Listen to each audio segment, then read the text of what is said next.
ভাই, তোরা আমারে ছাড়, আমার দেরি হয়ে যাচ্ছে। বিয়ে করলি আজকে, আর বাসর ঘরে যাওয়ার জন্য এত তাড়া কেন? আজকে তোকে সারা রাত আটকে রাখবো। বাসরাত তো তোদের বাপে করব নাকি? বাপে করার দরকার কি? আমরা আছি কি করতে? হুম, আজকে আমরা সারা রাত ভাবির সাথে গল্প করব। আচ্ছা, কাল করিস। এখন আমাকে যেতে দে, এমনিতেই অনেক দেরি হয়ে গেছে। তা বললে তো হবে না। আজকে তোকে আমরা সারা রাত আটকে রাখবো। এই বলে ওরা আমার হাত দুইটা আরো শক্ত করে ধরলো। এর মাঝে ছাদে বাবা এসে পড়লো। বাবাকে দেখে ওরা আমার হাত ছেড়ে দেয়। কিরে মন, এইখানে কি করছিস? তোর তো রুমে থাকার কথা। বাবা, আমি জি আঙ্কেল, আপনি ঠিক বলেছেন। ওকে আমরা অনেকক্ষণ যাবৎ বলছি যে ভাবির কাছে যাওয়ার জন্য, কিন্তু সে যাচ্ছেই না। আমার কথা শেষ হওয়ার আগেই তানভীর কথাটা বলল। ওর তো আক্কেল জ্ঞান কিছুই নাই। আঙ্কেল, শুধু তাই না, আমরা ওর হাত ধরে জোর করে নিয়ে যাওয়ার চেষ্টা করেছিলাম, কিন্তু সে নাকি যাবে না। কিরে মন, তুই যাবি না কেন? বাবা, আমি আঙ্কেল, থাক, আর প্রশ্ন করেন না। ওকে যেতে দিন, অনেক রাত হয়েছে। সেটাই। শালা, তোদের পাইলে কাঁচা চিবিয়ে খামো। এইভাবে আমাদের ধরা খাওয়ালি। আজকে বাবা না থাকলে কি যে করতাম তোদের। শালা, তুই কিছুই করতে পারবি না। তোর জালে তোকেই ফাঁসিয়ে দিলাম। হা হা হা। কিরে, কিসের বিড়বিড় করছিস? তাড়াতাড়ি যা। যাচ্ছি। এই বলে আমি চলে আসলাম ছাদ থেকে। এখন বাসর ঘরের দিকে হাঁটা ধরলাম। যেতে যেতে আপনাদেরকে পরিচয়টা দিয়ে নেই। আমি ইমন, বাবা মায়ের একমাত্র আদরের সন্তান। পড়াশোনা শেষ করে চাকরি করছি, আর সাথে গুন্ডামিও করি, মানে মাফিয়ার ডন। আর এতক্ষণ যে হারামিগুলা আমারে বাস দিল, সেইগুলা আমার বন্ধু। আজ আমার বিয়ে হয়েছে বিতির সাথে। বিতি হলো আমার বাবার বন্ধুর মেয়ে। আর কিছু জানার দরকার নেই আপনাদের, গল্প পড়তে পড়তে জানবেন সব। পরিচয় দিতে দিতে বাসর ঘরের সামনে চলে আসলাম। দুরু দুরু বুক আর সাহসের সাথে বাসর ঘরে ঢুকলাম। ভিতরে ঢুকার পর মনে হলো যেন সব সাহস ফুস করে বেরিয়ে গেল। ধীরে ধীরে বিথির সামনে গিয়ে দাঁড়ালাম। মেয়েটা আমার কাছে এসে সালাম করে আবার বিছানায় বসে পড়ল। যদি সম্মতি থাকে তাহলে নফল নামাজটা পড়তে এসো, এই বলে আমি অজু করে আসলাম। বিথিও আমার পিছন পিছন গিয়ে অজু করে আসলো। দুজনে নফল নামাজ আদায় করে নিলাম। দেখো, আমি আপনার কথা শুনবো, আগে আমার একটা কথা শুনতে হবে। কথার মাঝখান দিয়ে কথাটা বলল বিথি। বলো, কি বলবে? আমি একজন ধর্ষিতা মেয়ে। বিথির কথা শুনে চারদিক যেন ভূমিকম্প শুরু হয়ে গেল। ওর থেকে 2 হাত দূরে সরে এসেছি। নিজের কানকে যেন বিশ্বাস করতে কষ্ট হচ্ছে আমার। সব শক্তি নিয়ে আমি তার সামনে দাঁড়িয়ে আছি। তুমি ধর্ষিতা মানে? খেয়াল করলাম মেয়েটার চোখে বিন্দু বিন্দু পানি জমে আছে। হুম, আমাকে ধর্ষণ করা হয়েছে যখন আমি কলেজে পড়তাম। সেই নির্মম পরিহাসটার কাহিনীটা কি আমাকে শোনাবা? হুম, শুনুন। সেই দিন আমার মামি এসেছিল আমাকে নেয়ার জন্য তাদের বাসায়। কিরে বিথি, তোর হয়েছে? এই তো মামি, আর একটু লাগবে, তুমি অপেক্ষা করো। কখন থেকে সাজতেছিস? এত দেরি করলে তো হবে না। এই তো শেষ, এখন চলো। মায়ের কাছ থেকে বিদায় নিয়ে চলে এলাম মামার বাসায়। পরীক্ষা শেষ হওয়াতে অনেকদিন থাকারই ইচ্ছে ছিল। মামার পরিবারে মামা আর মামি আর আমার মামাতো ভাই সাপ্পি রয়েছে। খুব হাসি খুশি ভাবে মামির বাসায় গিয়েছিলাম। মামা সকালে অফিসে চলে যায়, আর আমি আর মামি বাসায় থাকি। আর সাব্বিরও কলেজে চলে যায়। কয়েকদিন পর মামির মা খুব অসুস্থ হয়ে যায়। বিথি, আমার মা খুব অসুস্থ, তাই আমাকে বাড়ি যেতে হবে। আচ্ছা, তুমি সাবধানে যেও। আমি কি একা যাব নাকি? তোর মামা আর তুইও আমার সাথে যাবি? না মামি, আমি যাব না। তাহলে তুই কি একা থাকবি নাকি? পারবি একা থাকতে? তোমরা আসবে কখন? আমরা আসবো বিকালে। তাহলে আমাকে নিয়ে ভয় কিসে? টিভি দেখতে দেখতে বিকেল হয়ে যাবে। আচ্ছা, তুই সাবধানে থাকিস, আর রান্না করা আছে, খেয়ে নিস। আচ্ছা, তোমরা যাও। আর হ্যাঁ, সাব্বির কলেজে গেছে, ওর আস্তে আস্তে বিকাল হয়ে যাবে। আচ্ছা যাও, আমি থাকতে পারবো। ওকে, তাহলে আমরা যাই। মামিকে বিদায় দিয়ে আমি টিভিটা অন করলাম। কিছুক্ষণ পর দরজায় কলিং বেল চাপ পড়লো। হয়তো মামি এসেছে এই ভেবে দরজাটা খুললাম। দরজা খুলে দেখি সাব্বির আর একটা ছেলে দাঁড়িয়ে আছে। কিরে, তুই না বিকেলে আসবি? ভালো লাগছিল না, তাই বাসায় চলে আসছি। আচ্ছা, তুই গিয়ে ফ্রেশ হয়ে নে, আমি খাবার রেডি করছি। বেথি, ও আমার ফ্রেন্ড, আজকে আমাদের সাথে খাবে। দুজনে গিয়ে ফ্রেশ হয়ে নে, আমি যাচ্ছি খাবার রেডি করার জন্য। আচ্ছা। সাব্বির আর ওর ফ্রেন্ডকে খাবার বেড়ে দিয়ে আমি টিভি দেখার জন্য চলে আসলাম। কিছুক্ষণ পর ওরা খাবার খেয়ে আমার পাশে এসে বসলো টিভি দেখার জন্য। মা তো মনে হয় আজ বিকেলে আসবে, তাই না? মামি আর মামা বিকেলে ফিরবে। বাহ, তাহলে তো অনেক সুবিধা।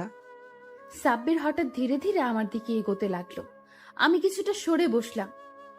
সবকিছু বুঝে ওঠার আগে কেউ একজন আমাকে পিছন থেকে শক্ত করে জড়িয়ে ধরলো আর আমার হাত পা বেঁধে ফেলে সাব্বির আর তার ফ্রেন্ড। আমার সামনে ওরা দুজন বিবস্ত্র হয়ে যায়। দুজনে ঝাঁপিয়ে পড়ে আমার উপর। এদিকে আমি জবাই করা পশুর মতো ছটফট করছি, সেই দিকে ওদের কোনো খেয়াল নেই।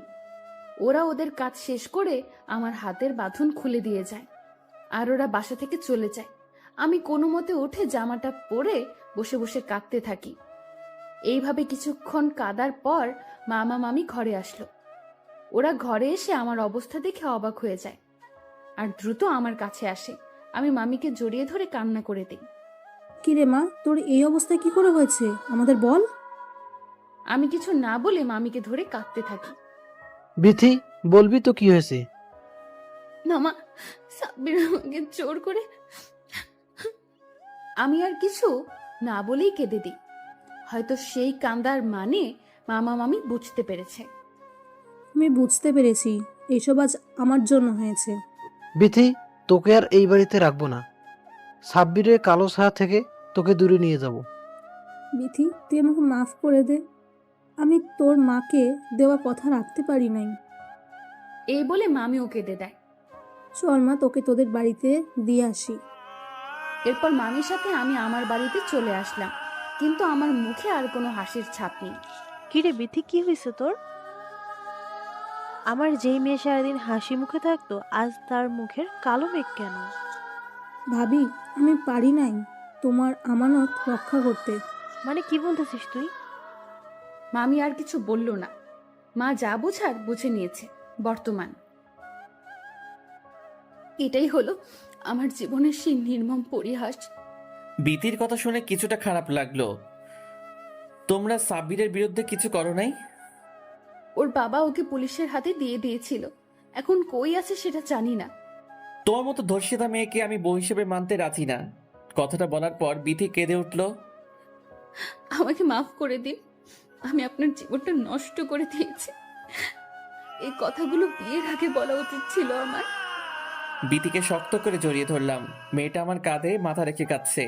তোমাকে আমি আমার স্ত্রী হিসেবে অনেক আগেই মেনে নিয়েছি। আমি পাপকে ঘৃণা করি, পাপীকে নয়। আপনি সত্যিই আমাকে মেনে নিয়েছেন? না, শুধু মেনেই নেই নাই, বরং ভালোবেসে ফেলেছি আমার পাগড়িটাকে। আপনি কিভাবে আমার মতো ধর্ষিতাকে মেনে নিলেন? একটা থাপ্পড় দিব যদি আরেকবার নিজেকে এইগুলো বলো। আচ্ছা, আর বলবো না। আর আমাকে আপনি করে না, তুমি করে বলতে হবে। আচ্ছা, বলবো। দেখো, তোমার কাহিনী শুনতে শুনতে রাত প্রায় শেষের দিকে। ঘুমাবে না? ওকে, তাহলে আজ আর না, এখন ঘুমিয়ে পড়ো।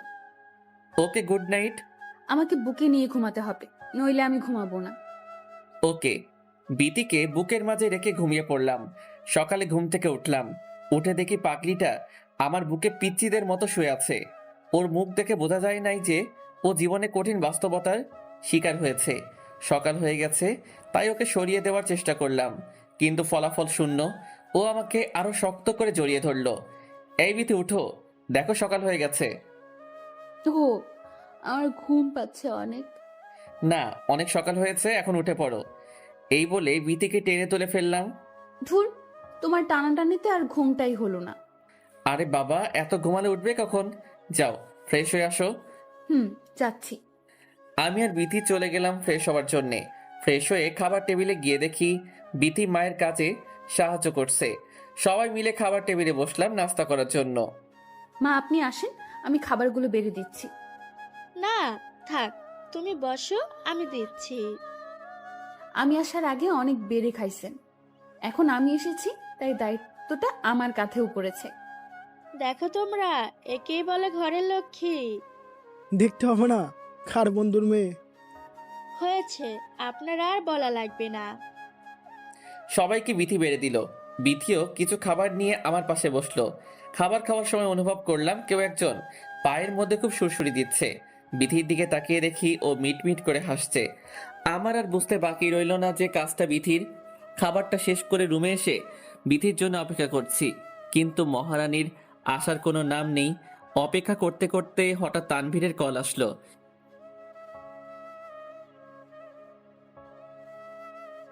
কিরে দোস্ত, কি হয়েছে? দোস্ত, একটা সমস্যা হয়েছে, একটু আসতে পারবি? আসতে পারবো না মানে? বল কই আসতে হবে। 4 রাস্তার মোড়ে আয়, আমি ওইখানেই আছি। ওকে আসছি। এই বলে আমি বের হতে লাগলাম। এই কই যাচ্ছ তুমি? একটু আসছি, কিছুক্ষণের মধ্যে ফিরে আসবো। ওকে, সাবধানে যেও। বিধির কাছ থেকে বিদায় নিয়ে চলে আসলাম তানভীরের কাছে। কি রে, কিসের জন্য এত জরুরি তলব করেছিস? রায়হান ফারিয়াকে টিস করছে, তুই কিছু একটা কর। কি? ওই শালার এত বড় সাহস! দাঁড়া, আজকে ওরে শিক্ষা দিব। আমি পোলাপান ডাকছি। সাথে রাফিরও ডাক দিস। হুম। তানভীরের কল দেওয়াতে কয়েকজন পোলাপান এসেছে, যারা মারামারি কাটাকাটিতে অভ্যস্ত। সব চল আমার সাথে, আজকে রায়হানরে বুঝাবো। সবাই আমার সাথে চলতে লাগলো। তানভীর, তুই ফারিয়াকে কল দিয়ে আসতে বল। বলছি। আমরা সবাই চলে গেলাম সেইখানে যেখানে রাফিয়ার ওর ফ্রেন্ডদের আড্ডা ছিল। আমি গিয়ে ওর কলারটা চেপে ধরলাম। এর মাঝে ফারিয়া চলে আসলো। কিরে, ও নাকি তোকে টিস করেছে? করেছে। ওকে আজ শিক্ষা দিয়ে দে, যাতে আর কোনো মেয়েকে টিস করতে না পারে। কিরে, তুই জানোস ফারিয়া আমাদের টিমের সদস্য, তাও তুই ওকে টিচ করলি কেন? একা পেয়েছি তাই করছি, সামনে পেলে অনেক কিছু করতাম। তাই নাকি? তা তোর ফ্রেন্ডরা আছে বলে এত সাহস দেখাচ্ছিস, তাই না? এখন সব সাহস বেরিয়ে যাবে। ফারিয়া, তুই আগে ওকে থাপ্পড় দে। ফারিয়ার সাথে সাথে ওর গালে একটা থাপ্পড় দিয়ে দিল। তানভীর, এইবার তুই ওকে বুঝিয়ে দে। তানভীর ওকে ঘুষি মারার সাথে সাথে ওর মুখ দিয়ে রক্ত বের হওয়া শুরু করেছে। এইটা দেখে ওর ফ্রেন্ডগুলো ভয় পালিয়ে গেছে। ওদের মায়ের ভিডিওটা করে নিলাম মোবাইলে। তানভীর, এইবার রাফিকে সুযোগ দে। রাফিও রায়হানকে ইচ্ছে মতো মারলো। ভাই আমাকে মাফ করে দিন, আমি আর করবো না, কাউকে টিচ করব না। তোর তো অনেক সাহস ছিল ফ্রেন্ডকে দেখে, এখন সাহস কই গেল? তোকে এমন মারমো যে সব ভুলে যাবি আজকে। এইবার তোরা সবাই ওকে মার, আর ওর ঠোঁটে মারা চিহ্ন দিয়ে দিস, যাতে পরবর্তী টিচ করার সময় মনে থাকে। এইটা বলার পর সবাই ইচ্ছে মতো মারলো রায়হানকে। ছেলেটার শরীর দিয়ে রক্ত পড়তে শুরু করলো। ভাই আমাকে মাফ করে দিন, আমি আর কোনোদিন টিচ করব না। ওই, সবাই ওকে ছেড়ে দিয়ে মেডিসিন কিনে দিয়ে আয়। এই বলে আমি বাসার দিকে হাঁটা ধরলাম। এই ইমন, দাঁড়া। ফারিয়ার কথা শুনে দাঁড়িয়ে গেলাম। কি রে, ডাকছিস কেন? আমাদের রেখে কই যাচ্ছিস? কোথায় আবার? বাসায় যাব। নতুন বিয়ে করে এত উন্নতি হয়েছে তোর। কিসের উন্নতি? আগের সময় পাইলে আমাদের সাথে আড্ডা দিতি, আর এখন বিয়ের পর কত উন্নতি তোর। ভাবি মনে হয় ইমনকে জাদু করে রেখেছে। তাই মনে হয়। চল আজকে বিথি ভাবির সাথে দেখা করে আসি। কিরে, নিবি তোর বইয়ের সামনে আমাদের? চল তাহলে আজকে নিয়ে যাই। হারামি 3টাকে নিয়ে গেলাম বাসায়। বিথি, ওরা 3টা আমার হারামি বন্ধু। ওদের 3 গ্লাস পানি খাইয়ে বিদায় করে দাও। পাগল নাকি তুমি? ওদের রুমে নিয়ে বসো। ভাবি কি তোর মতো কিপটে নাকি? থাক, অল্প কতক্ষণে ভাবিকে এত তাড়াতাড়ি চিনে গেছিস? চিনবে না, মুখ দেখলে বোঝা যায় যে কতটা ভালো, আর তোর মুখ দেখলে। হয়েছে ভাই, মাফ কর, আর মান সম্মান ডুবাইস না। ওকে চল, তোর রুমে যাই। তানভীর, রাফি আর ফারিয়ার সাথে আমি আর বিথি ইচ্ছে মতো আড্ডা দিয়ে ওদের বিদায় করে দিলাম। রুমে আসতেই বিথি দরজাটা আটকে দিল। কি হলো, দরজা আটকালে কেন? তোমার সাথে কথা আছে, তাই আটকিয়েছি। কি বলবে বলো? তুমি সকালে আমার কাছ থেকে বিদায় নিয়ে কই গিয়েছিলে? গিয়েছিলাম একটু বাহিরে আড্ডা দিতে। আড্ডা দিতে কি শার্টে রক্ত লাগে? বিধির কথা শুনে শার্টে তাকিয়ে দেখি রায়হানের রক্ত কিছুটা আমার গায়ে এসে লেগেছে। না মানে এইটা। কি মানে করছো? সত্যি বলো, তুমি কই গিয়েছিলে? সত্যি বলতে একজনকে শিক্ষা দিয়েছি। তা কি এমন শিক্ষা দিয়েছো? দেখবে সেই শিক্ষা? ওকে, দেখি। বিধিকে মোবাইলে করা রায়হানকে মারার ভিডিও দেখিয়ে দিলাম। রায়হানকে এইভাবে মারতে দেখে ও খুব ভয় আর সাথে অবাক হয়ে যায়। এই, তোমরা একে এভাবে মারলে কেন? ছেলেটা খুব ভালো তাই মেরেছি। ভালো ছেলেকে বুঝি মারা লাগে? বিধির কোমরটা শক্ত করে চেপে ধরলাম আর বিছানায় শুয়ে দিয়েছি। ছেলেটা ফারিয়াকে টিচ করেছে তাই ওকে শিক্ষা দিয়েছি। তাই বলে এভাবে মারতে হবে? হবে। হয়েছে, এবার আমাকে ছেড়ে দাও, আমার কাজ আছে। ছাড়ার জন্য তো তোমাকে ধরি নাই। আজকে দেখি অনেক রোমান্টিক দেখাচ্ছে। যদি বুঝতে পারো তাহলে পালাচ্ছ কেন? আমার তো কাজ আছে, তাই যেতে হবে। না, তোমার শুধু একটা কাজ, সেটা হলো আমাকে আদর করা। জি মা, বলুন। বিধির কথা শুনে ওকে ছেড়ে দিলাম। বিধি আমার কাছ থেকে ছাড়া পেয়ে দৌড়ে রুমের বাইরে চলে যায়। কাজটা ভালো করলে না, এর ফল দেখাবো রাতে। ওকে, দেখা যাবে। এই বলে বিধি মায়ের কাছে চলে গেল। দুপুরে সবার সাথে এক টেবিলে খেতে বসলাম। নীরবতা ভেঙে বাবা বলে উঠল, ইমন, তুই কালকে বৌমাকে নিয়ে তোর শ্বশুর বাড়ি যাবি। আরো কয়েকদিন পর গেলে হয় না? আমি যেটা বলছি সেটা কর, কাল যাবি তোরা। আচ্ছা বাবা। খাবার শেষ করে রুমে এসে জামা কাপড় গোছানোর প্রস্তুতি নিলাম। এমন সময় বিথি আসলো রুমে। হঠাৎ করে মাথাটা ব্যথা করে উঠল। কিছু না বলে চুপচাপ বিছানায় শুয়ে রইলাম। কি হয়েছে? হঠাৎ করে শুয়ে পড়লে যে? মাথাটা হঠাৎ করে ব্যথা করছে, অসহ্য যন্ত্রণা করছে। দাও, আমি তোমার মাথা টিপে দিচ্ছি। না থাক, লাগবে না, তুমি জামাগুলো গুছাও। পরে করলেও সমস্যা নেই। এই বলে বিথি তার কোলে আমার মাথাটা রাখলো। তার নরম হাত দিয়ে আমার মাথায় হাত বুলাচ্ছে। পরম আবেশে দুই চোখের পাতা এক হয়ে গেছে। চোখ খুলে দেখি রাত হয়ে গেছে। রুম থেকে বেরিয়ে ফ্রেশ হয়ে নিলাম। মা, বাবা আর বিথি তিনজনই আড্ডা দিচ্ছে। আমাকে দেখে বিথি বলে উঠল, তোমার মাথা ব্যথা কমেছে? এখন কিছুটা ভালো লাগছে। তা আমাকে বিকেলে ডাকো নাই কেন? তোমার শরীরটা খারাপ, তাই আর ডাকি নাই। ও আচ্ছা। বাবা মায়ের সাথে বসে কতক্ষণ জমি আড্ডা দিলাম। রুমে এসে দেখি এক কোণে আমার আর বিধির লাগেজ গোছানো শেষ। মোবাইলটা হাতে নিয়ে দেখি তানভীর কল দিয়েছে। দেরি না করে তানভীরকে কল দিলাম। কিরে, কল দিয়েছিলি কেন? দিয়েছিলাম এমনি। তা তোর কি হয়েছে? কল ধরস নাই কেন? ঘুমিয়েছিলাম তাই ধরতে পারি নাই। তোকে না পেয়ে বিধি ভাবিকে কল দিয়েছিলাম। শুনলাম তোর নাকি শরীর খারাপ। না তেমন কিছু না, মাথাটা ব্যথা ছিল আর কি। সারাদিন ভাবিকে নিয়ে ভাবলে তো মাথা ব্যথা করবেই। শালা, আমি সারাদিন কই ভাবি? থাক ভাই, আমরা জানি, আমাদের শিখাতে আসিস না। আচ্ছা দোস্ত, পরে কথা বলি, এখন খাবো। Okay bye. কল কেটে দিয়ে খাবার খেতে চলে গেলাম। কোনো মতে খাবারটা খেয়ে রুমে এসে ঘুমানোর প্রস্তুতি নিলাম। কিছুক্ষণ পর বিথি আসলো রুমে। আমি আস্তে আস্তে দরজাটা আটকে দিলাম। কি হলো, তুমি দরজা আটকালে কেন? তোমাকে শিক্ষা দিব তাই। কি শিক্ষা? কেন, তুমি না বললে রাতে কি করতে পারি দেখবে? না, আমাকে আর দেখাতে হবে না, আমি বুঝে গেছি। কিছু না করতে বুঝে গেছো? বাহ, তুমি তো অনেক ব্রিলিয়েন্ট। এই বলে আমি ধীরে ধীরে বিথির দিকে এগোতে লাগলাম আর বিথি পিছনে যেতে লাগলো। এক পর্যায়ে বিথি দেওয়ালে ঠেকে যায়। আমি ওর খুব কাছাকাছি চলে আসি। বিথির নিঃশ্বাসগুলো খুব ভারী হয়ে গেছে। ওর নিঃশ্বাসগুলো আমার মুখের উপর পড়ছে। দেখাবো কেমন শিক্ষা দিতে পারি। না লাগ।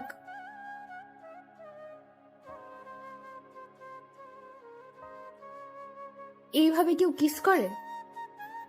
একটু হলে তো মরেই যেতাম, একটু হলে তো মরেই যেতাম। তাহলে তুমি শিখিয়ে দাও। তাহলে শিখে নাও। এই বলে দুজনে হারিয়ে গেলাম অজানা ভালোবাসার শিকড়ে। সকালে অনুভব করলাম কেউ একজন আমার মুখের উপর ফোঁটা ফোঁটা পানি ফেলছে। চোখ মেলে দেখি বিথি তার ভেজা চুলের পানি দিচ্ছে।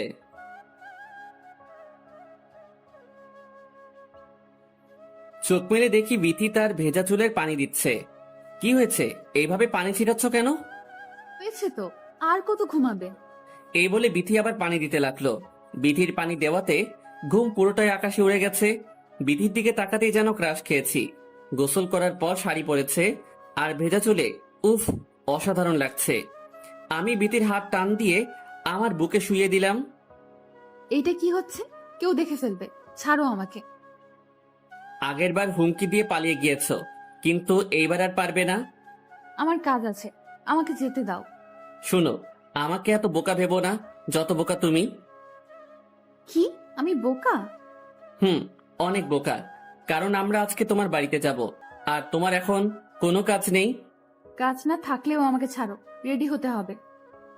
পরে হলেও চলবে, আগে আমার বুকে শুয়ে থাকো। নাস্তা করবে না? দেরি হয়ে যাচ্ছে। ধুর, তোমাকে একটু জড়িয়ে ধরেছি আর তুমি কিনা পালানোর চেষ্টা করছো। জড়িয়ে ধরার অনেক টাইম পাবে, এখন নাস্তা করতে যাও। যাচ্ছি। ফ্রেশ হয়ে সবার সাথে নাস্তা করে রুমে এলাম রেডি হওয়ার জন্য। আই, আমাকে একটু সাহায্য করতে পারবে? বলো কি করতে হবে। আমি শাড়ি পরতে পারি না, আমাকে একটু সাহায্য করবে? কি, তুই শাড়ি পরতে পারো না? এই বলে আমি হাসা শুরু করে দিলাম। আজ আমি শাড়ি পরতে পারি না বলে হাসতে হবে? ওকে, আর হাসবো না, দাও পরিয়ে দেই। আই, তুমি শাড়ি পরাতে পারো? পারবো না কেন, সব পারি আমি। সত্যি করে বলো, তুমি আগে কোন মেয়েকে পরিয়েছো? আরে বাবা, আমি আবার কাকে পড়াতে যাব? তাহলে তুমি কিভাবে শিখলে? নেটে শিখেছি। তা হঠাৎ শাড়ি পরানো শিখলে কেন? আরে বাবা, বিয়ের পর বউকে পরিয়ে দিব, তাই শিখেছি। হয়েছে, আর বলতে হবে না, এখন আমাকে সাহায্য করো। সাহায্য করতে গেলে তো আমার নিয়ন্ত্রণ হারিয়ে যাবে।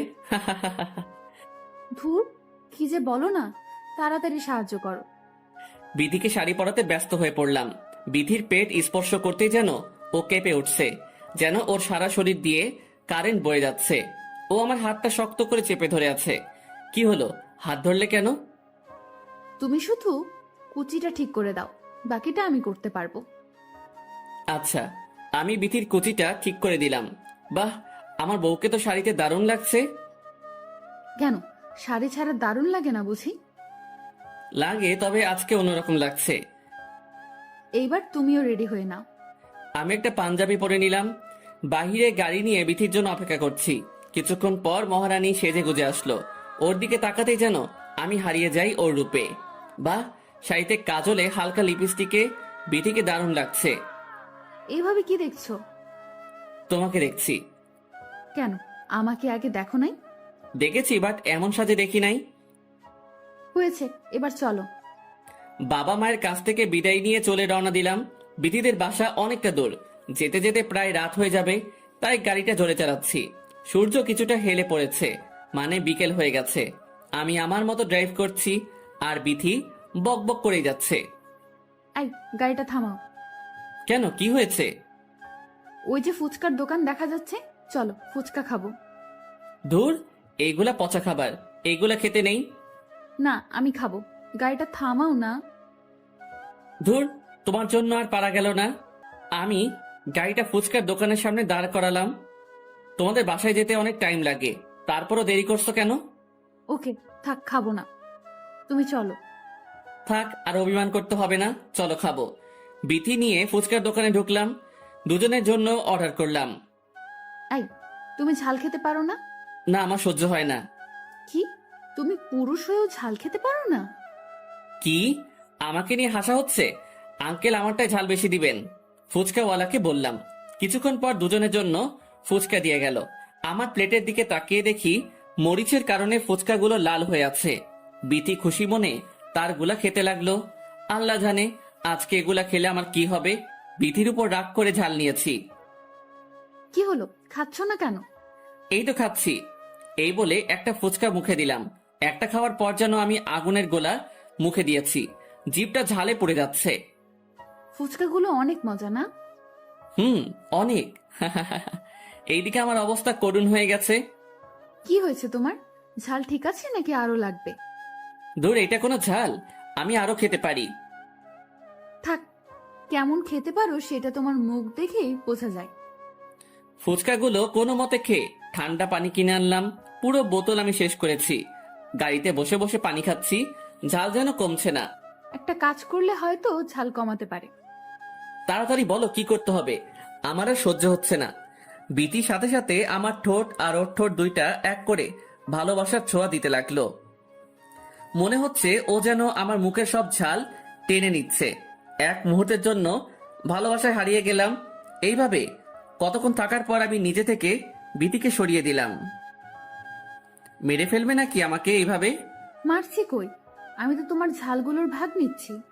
হয়েছে, আমার সব ঝাল চলে গেছে। এখন ড্রাইভ করতে দাও। করো। কয়েক ঘন্টা ড্রাইভ করে বিথিদের বাসায় আসলাম। আস্তে আস্তে রাত হয়ে গেছে। দুজনে খুব ক্লান্ত। আসার সাথে সাথে বিথির চাচাতো বোন আর মামাতো বোনগুলো আমাকে ঘিরে ধরলো। ক্লান্ত শরীর নিয়ে বিথির রুমে এসে শুয়ে রইলাম। কিছুক্ষণ পর বিথি হাতে করে শরবত নিয়ে আসলো। এই নাও, এইটা খেয়ে নাও, ক্লান্তি ভাব দূর হয়ে যাবে। আমি কথা না বলে বিথির কাছ থেকে গ্লাসটা নিয়ে পান করতে লাগলাম। কিছুক্ষণ বিশ্রাম নিয়ে সবার সাথে বেশ জমিয়ে খাবার খেলাম। রুমে এসে শুয়ে আছি, এমন সময় শালিগুলো আসলো। কি দুলা ভাই, খুব ক্লান্ত নাকি? ছিলাম ক্লান্ত, কিন্তু এত শালিকে দেখে তো আর ক্লান্ত থাকা যায় না। দুলা ভাই, আমরা আপনার সাথে গল্প করতে এসেছি, করবেন আমাদের সাথে গল্প? কেন করব না, অবশ্যই করব। শালিগুলার সাথে মনের আনন্দে গল্প করছি আর হাসাহাসি করছি। এমন সময় বিথি আসলো। কি হচ্ছে এখানে শুনি? শালিগুলার সাথে গল্প করছি।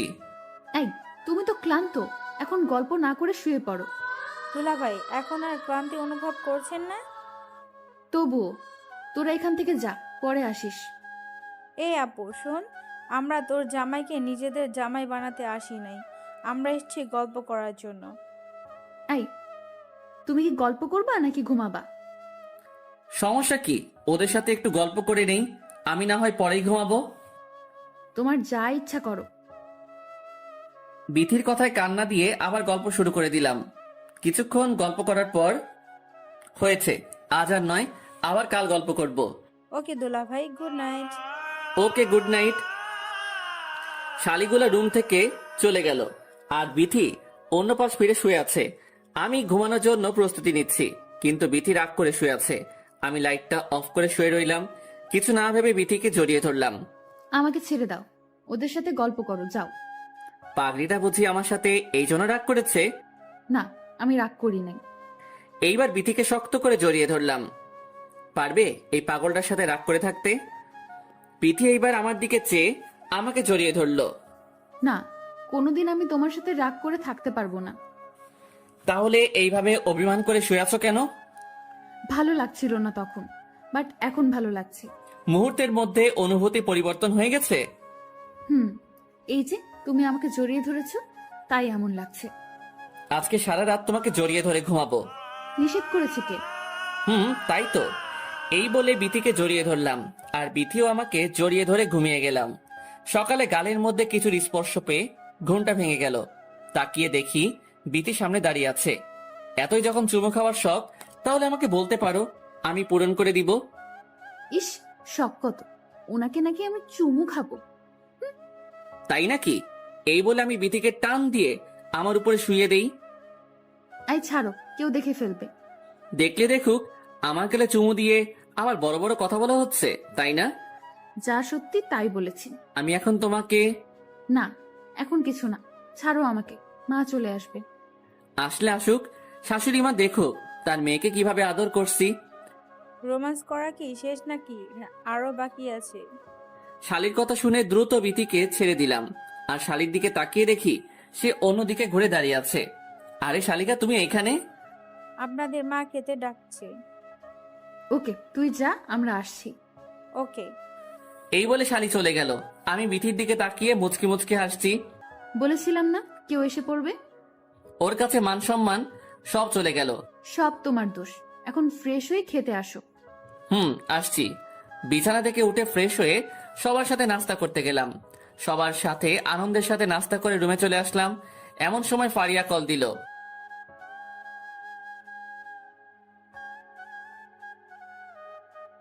ফারিয়া, বল। কিরে, তুই নাকি শ্বশুর বাড়িতে গিয়েছিস? গতকাল আসলাম। যাবি, ভালো কথা, একবারও জানাতে পারলে না।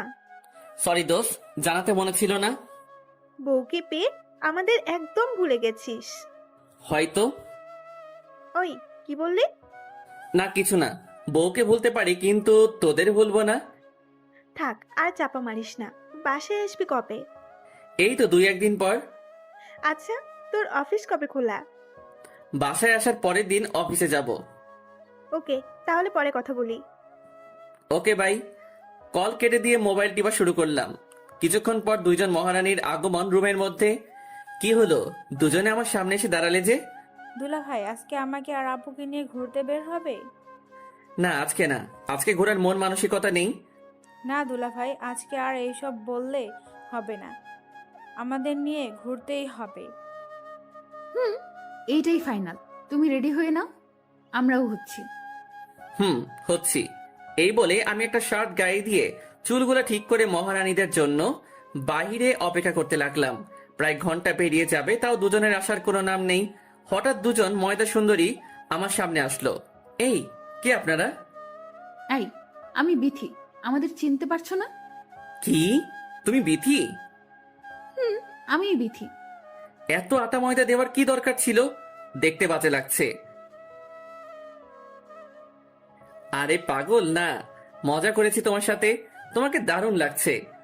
থামান আপনাদের প্রেম, খালি আপুর সুনাম করছে। আমাকে কেমন লাগছে তা তো বললেন না। ও মা, আমার শাড়িটাকেও আজকে দারুণ লাগছে, যেটা প্রকাশ করার ভাষা আমার নেই। সত্যি তাই? থাক, লজ্জা পেতে হবে না। এখন চলো তাড়াতাড়ি। বিথি আর শালিকে গাড়িতে তুলে ড্রাইভ করতে লাগলাম। গাড়ি একটা জায়গায় পার্কিং করে আমি, বিথি আর শালি হাঁটতে লাগলাম। হঠাৎ একটা ছেলে আসলো শালির কাছে। কি রে, ছেলেটা কে? আপু, ও হচ্ছে রাজীব। ওকে আমি খুব ভালোবাসি। তা এই কথা আমাদের আগে জানাসনি কেন? জানানোর প্রয়োজন মনে করি নাই, তাই জানাইনি। হাই, আমি ইমন। হ্যালো, আমি রাজীব। তোমার সাথে দেখা করে খুব ভালো লাগলো। জি, আমারও। সময় নিয়ে এসেছো নাকি আবার চলে যাবে? সময় নিয়ে এসেছি, যদি অনুমতি দেন তাহলে আপনার সাথে ঘুরতে পারি। তা তো অবশ্যই দিব। তাহলে আজকে 4 জনে জমিয়ে আড্ডা দেব। আমি আর বিথি আসলাম এক রাস্তায়, আর আমার শালি আর রাজীব অন্য পথে। আমি বিথি হাত ধরে হাঁটতে লাগলাম। জানো, এই মুহূর্তে যে আমার অনুভূতিটা পাচ্ছি তা আগে কোনো দিন পাইনি। তা আজকে এত অনুভূতি পাওয়ার কারণ? কারণটা তুমি। তোমার হাত ধরে আগে তো কোনো দিন হাঁটি নাই, তাই এমন লাগছে। তোমার মতো আমারও এমন অবস্থা। বিথি কিছু না বলে হঠাৎ আমার পিছনে লুকিয়ে গেল। কি হলো, পিছনে লুকিয়েছো কেন? বিথির দিকে তাকিয়ে দেখি ওর মুখে ভয় জমে আছে, হাতগুলো কাঁপছে তার। কি হয়েছে বিথি, তোমার ভয় পাচ্ছ কেন? বিথি কিছু না বলে চুপচাপ আঙ্গুল দিয়ে কি জানি ইশারা করে দেখাচ্ছে। বিথির ইশারার দিকে ফলো করে তাকিয়ে দেখি বিথি একটা ছেলেকে দেখাচ্ছে। ছেলেটাকে তুমি চিনো নাকি? বিথি ভয়ের কারণে কথা বলতে পারছে না। বলো বিথি, তুমি কি তাকে চিনো? হ্যাঁ চিনি, ও হচ্ছে হ্যাঁ, বলো কে এই ছেলেটা? ও হচ্ছে সেই জানোয়ার যে আমাকে নিরীহভাবে। বিথি আর কিছু না বলে কেঁদে দেয়। আমার আর বুঝতে বাকি রইল না যে ছেলেটাকে। তাহলে কি ওর নাম সাব্বির? ওর নাম সাব্বির। ওর সাথে মেয়েটাকে? হয়তো ওর জিএফ। ওর তো অভ্যাস নতুন নতুন জিএফ পটানো। আমি বিথির কথার জবাব না দিয়ে মোবাইলে সাব্বিরের কয়েকটা পিক তুলে নিলাম। তুমি সাব্বিরের ছবি দিয়ে কি করবে? কাজ আছে। চলো এখান থেকে, আমার এখানে ভালো লাগছে না। আমরা মাত্র আসলাম আর তুমি চলে যাবে? বাসায় যাব না, অন্য জায়গায় যাব। ভয়ের কিছু নেই, আমি আছি তোমার সাথে। তুমি থাকতে আমার কোনো ভয় নেই, তবুও আমার ভালো লাগছে না। চলো এখান থেকে। ওকে, তোমার বোন আর শালিকে নিয়ে গাড়িতে বসো। সবাইকে গাড়িতে বসিয়ে আমি ড্রাইভ করতে লাগলাম। জায়গাটা খুব ভালো ছিল, হঠাৎ পরিবর্তন কেন করলেন? আমার সমস্যা ছিল, তাই করেছি। যদি ভালো লাগে বসে থাক, আর না লাগলে নেমে যা। বিথির কথা শুনে সবাই চুপ হয়ে গেল। কিছুক্ষণ পর আরেকটা জায়গায় গাড়িটা পার্কিং করলাম। শালি আর রাজীব নিজের মতো ঘুরতে লাগলো। তোমার মনটা এখনো খারাপ? এইভাবে থাকলে কি ঘোরা যায়? কে বলেছে আমার মন খারাপ? আমি তো বেশ হাসি খুশিই আছি। তোমার চোখের কথাগুলো কি তাহলে মিথ্যে নাকি? গবেষণা না করে এখন চলো আমরা আমাদের মতো করে সময় কাটাই।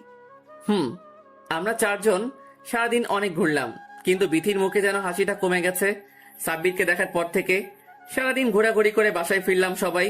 কি হলো, খাবে না? খাবো। তুমি যাও, আমি আসছি। আমি তোমার সাথে খাবো না, ঘুমাবো না। কেন? তোমার এমন চেহারা আমার কাছে ভালো লাগে না। যতক্ষণ না তোমার মুখে হাসি ফুটবে ততক্ষণ খাবো না। এই যে আমি হাসছি, এখন খেতে চলো। যাচ্ছি। খাবার খেয়ে এসে ঘুমানোর প্রস্তুতি নিলাম। ড্রিম লাইটটা অন করে আমি শুয়ে পড়লাম, সাথে বিথিকেও জড়িয়ে ধরলাম। ওর কোনো রিয়াকশন নেই, হয়তো মনটা এখনো খারাপ। যাই হোক, অতীতের বড় একটা ধাক্কা পাগড়িটা একা একা সহ্য করেছে। হয়তো আমার মুখের কথাই সে এইগুলো ভুলতে পারবে না। বিথির কথাগুলো ভাবতে ভাবতে আর সাথে বিথিকে জড়িয়ে ধরে ঘুমিয়ে পড়লাম। মাঝরাতে অনুভব করছি কেউ আমাকে ডাকছে আর ধাক্কাচ্ছে। ঘুম ঘুম চোখে তাকিয়ে দেখি বিথি আমাকে ডাকছে, আর তার চোখে পানি। ওর এই অবস্থা দেখে চোখের ঘুমটা হারাম হয়ে গেল। কি হয়েছে তোমার? তুমি ঠিক আছো তো? বিথি কিছু না বলে আমাকে জড়িয়ে ধরলো আর কাঁদতে লাগলো। কোনো খারাপ স্বপ্ন দেখেছো? আমাকে বলো কিছু। দেখছি খুব খারাপ স্বপ্ন, যেটা অতীতে আমার সাথে ঘটেছিল। বিথির কথা শুনে আমিও বিথিকে শক্ত করে জড়িয়ে ধরলাম। তুমি বেশি চিন্তা করেছো তাই এমনটা হয়েছে, এখন ঘুমাও। আমার ঘুম আসছে না, খুব অস্বস্তি লাগছে আমার। তুমি ঘুমিয়ে পড়ো, আমি তোমাকে ঘুম পাড়িয়ে দেই।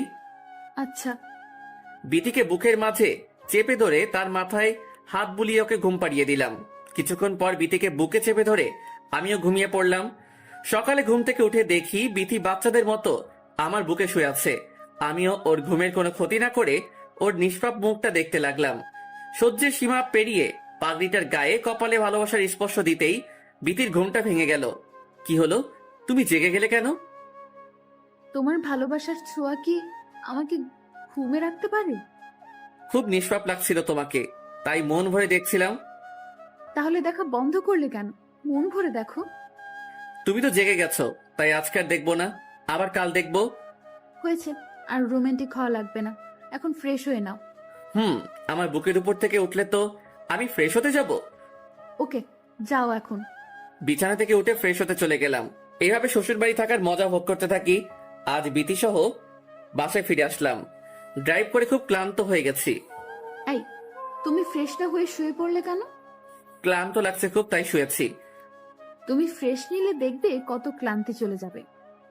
তুমি আমার বুকে আসলেই তো আমার সব ক্লান্তি বিরক্তি চলে যায়। থাক, আর বলতে হবে না, তুমি ফ্রেশ হয়ে নাও, আমি মায়ের কাছে যাচ্ছি। যাও। ফ্রেশ হয়ে এসে বিছানায় শুয়ে শুয়ে মোবাইল টিপছি, এমন সময় তানভীরের কল আসলো।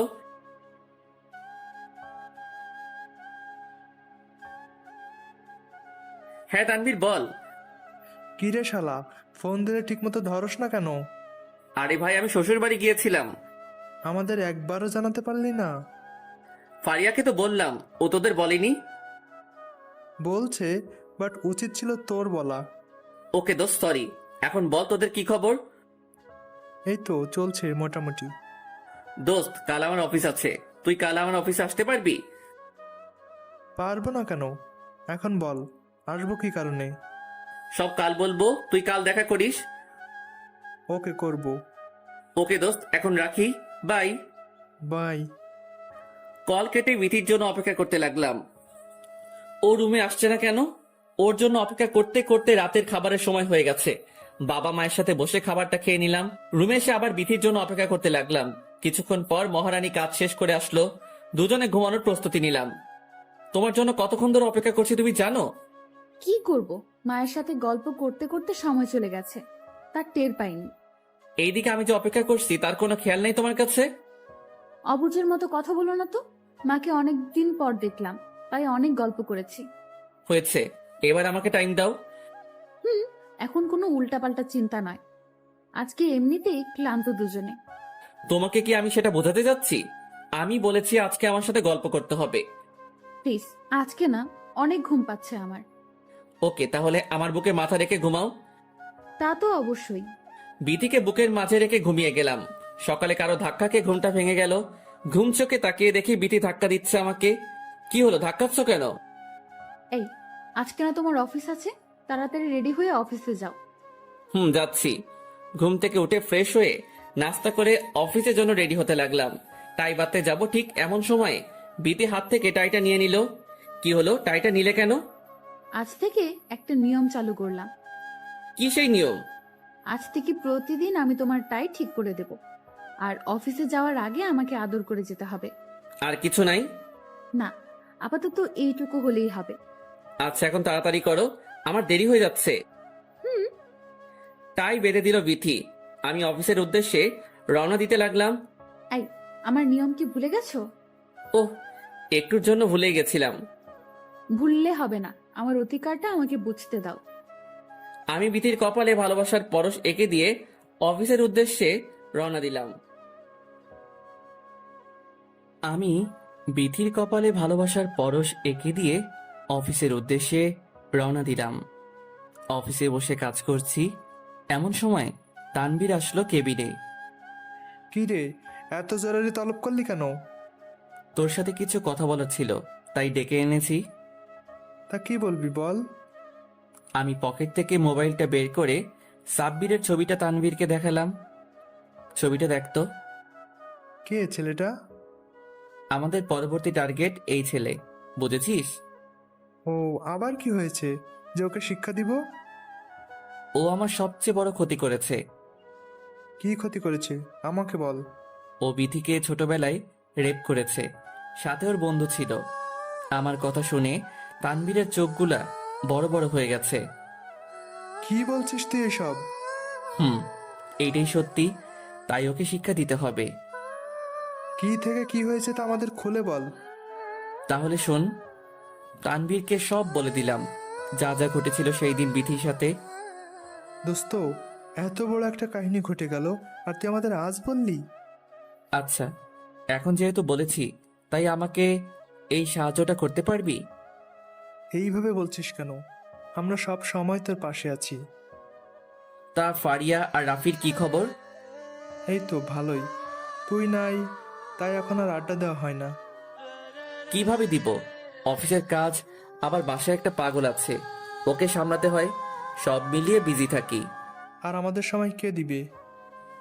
ওকে, একদিন জমি আড্ডা দিব।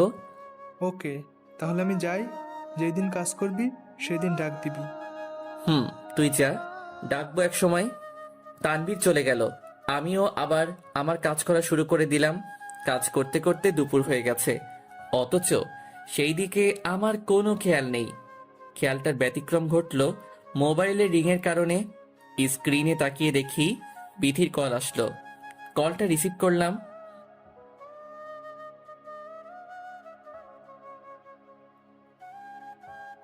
হ্যাঁ বিথি, বলো।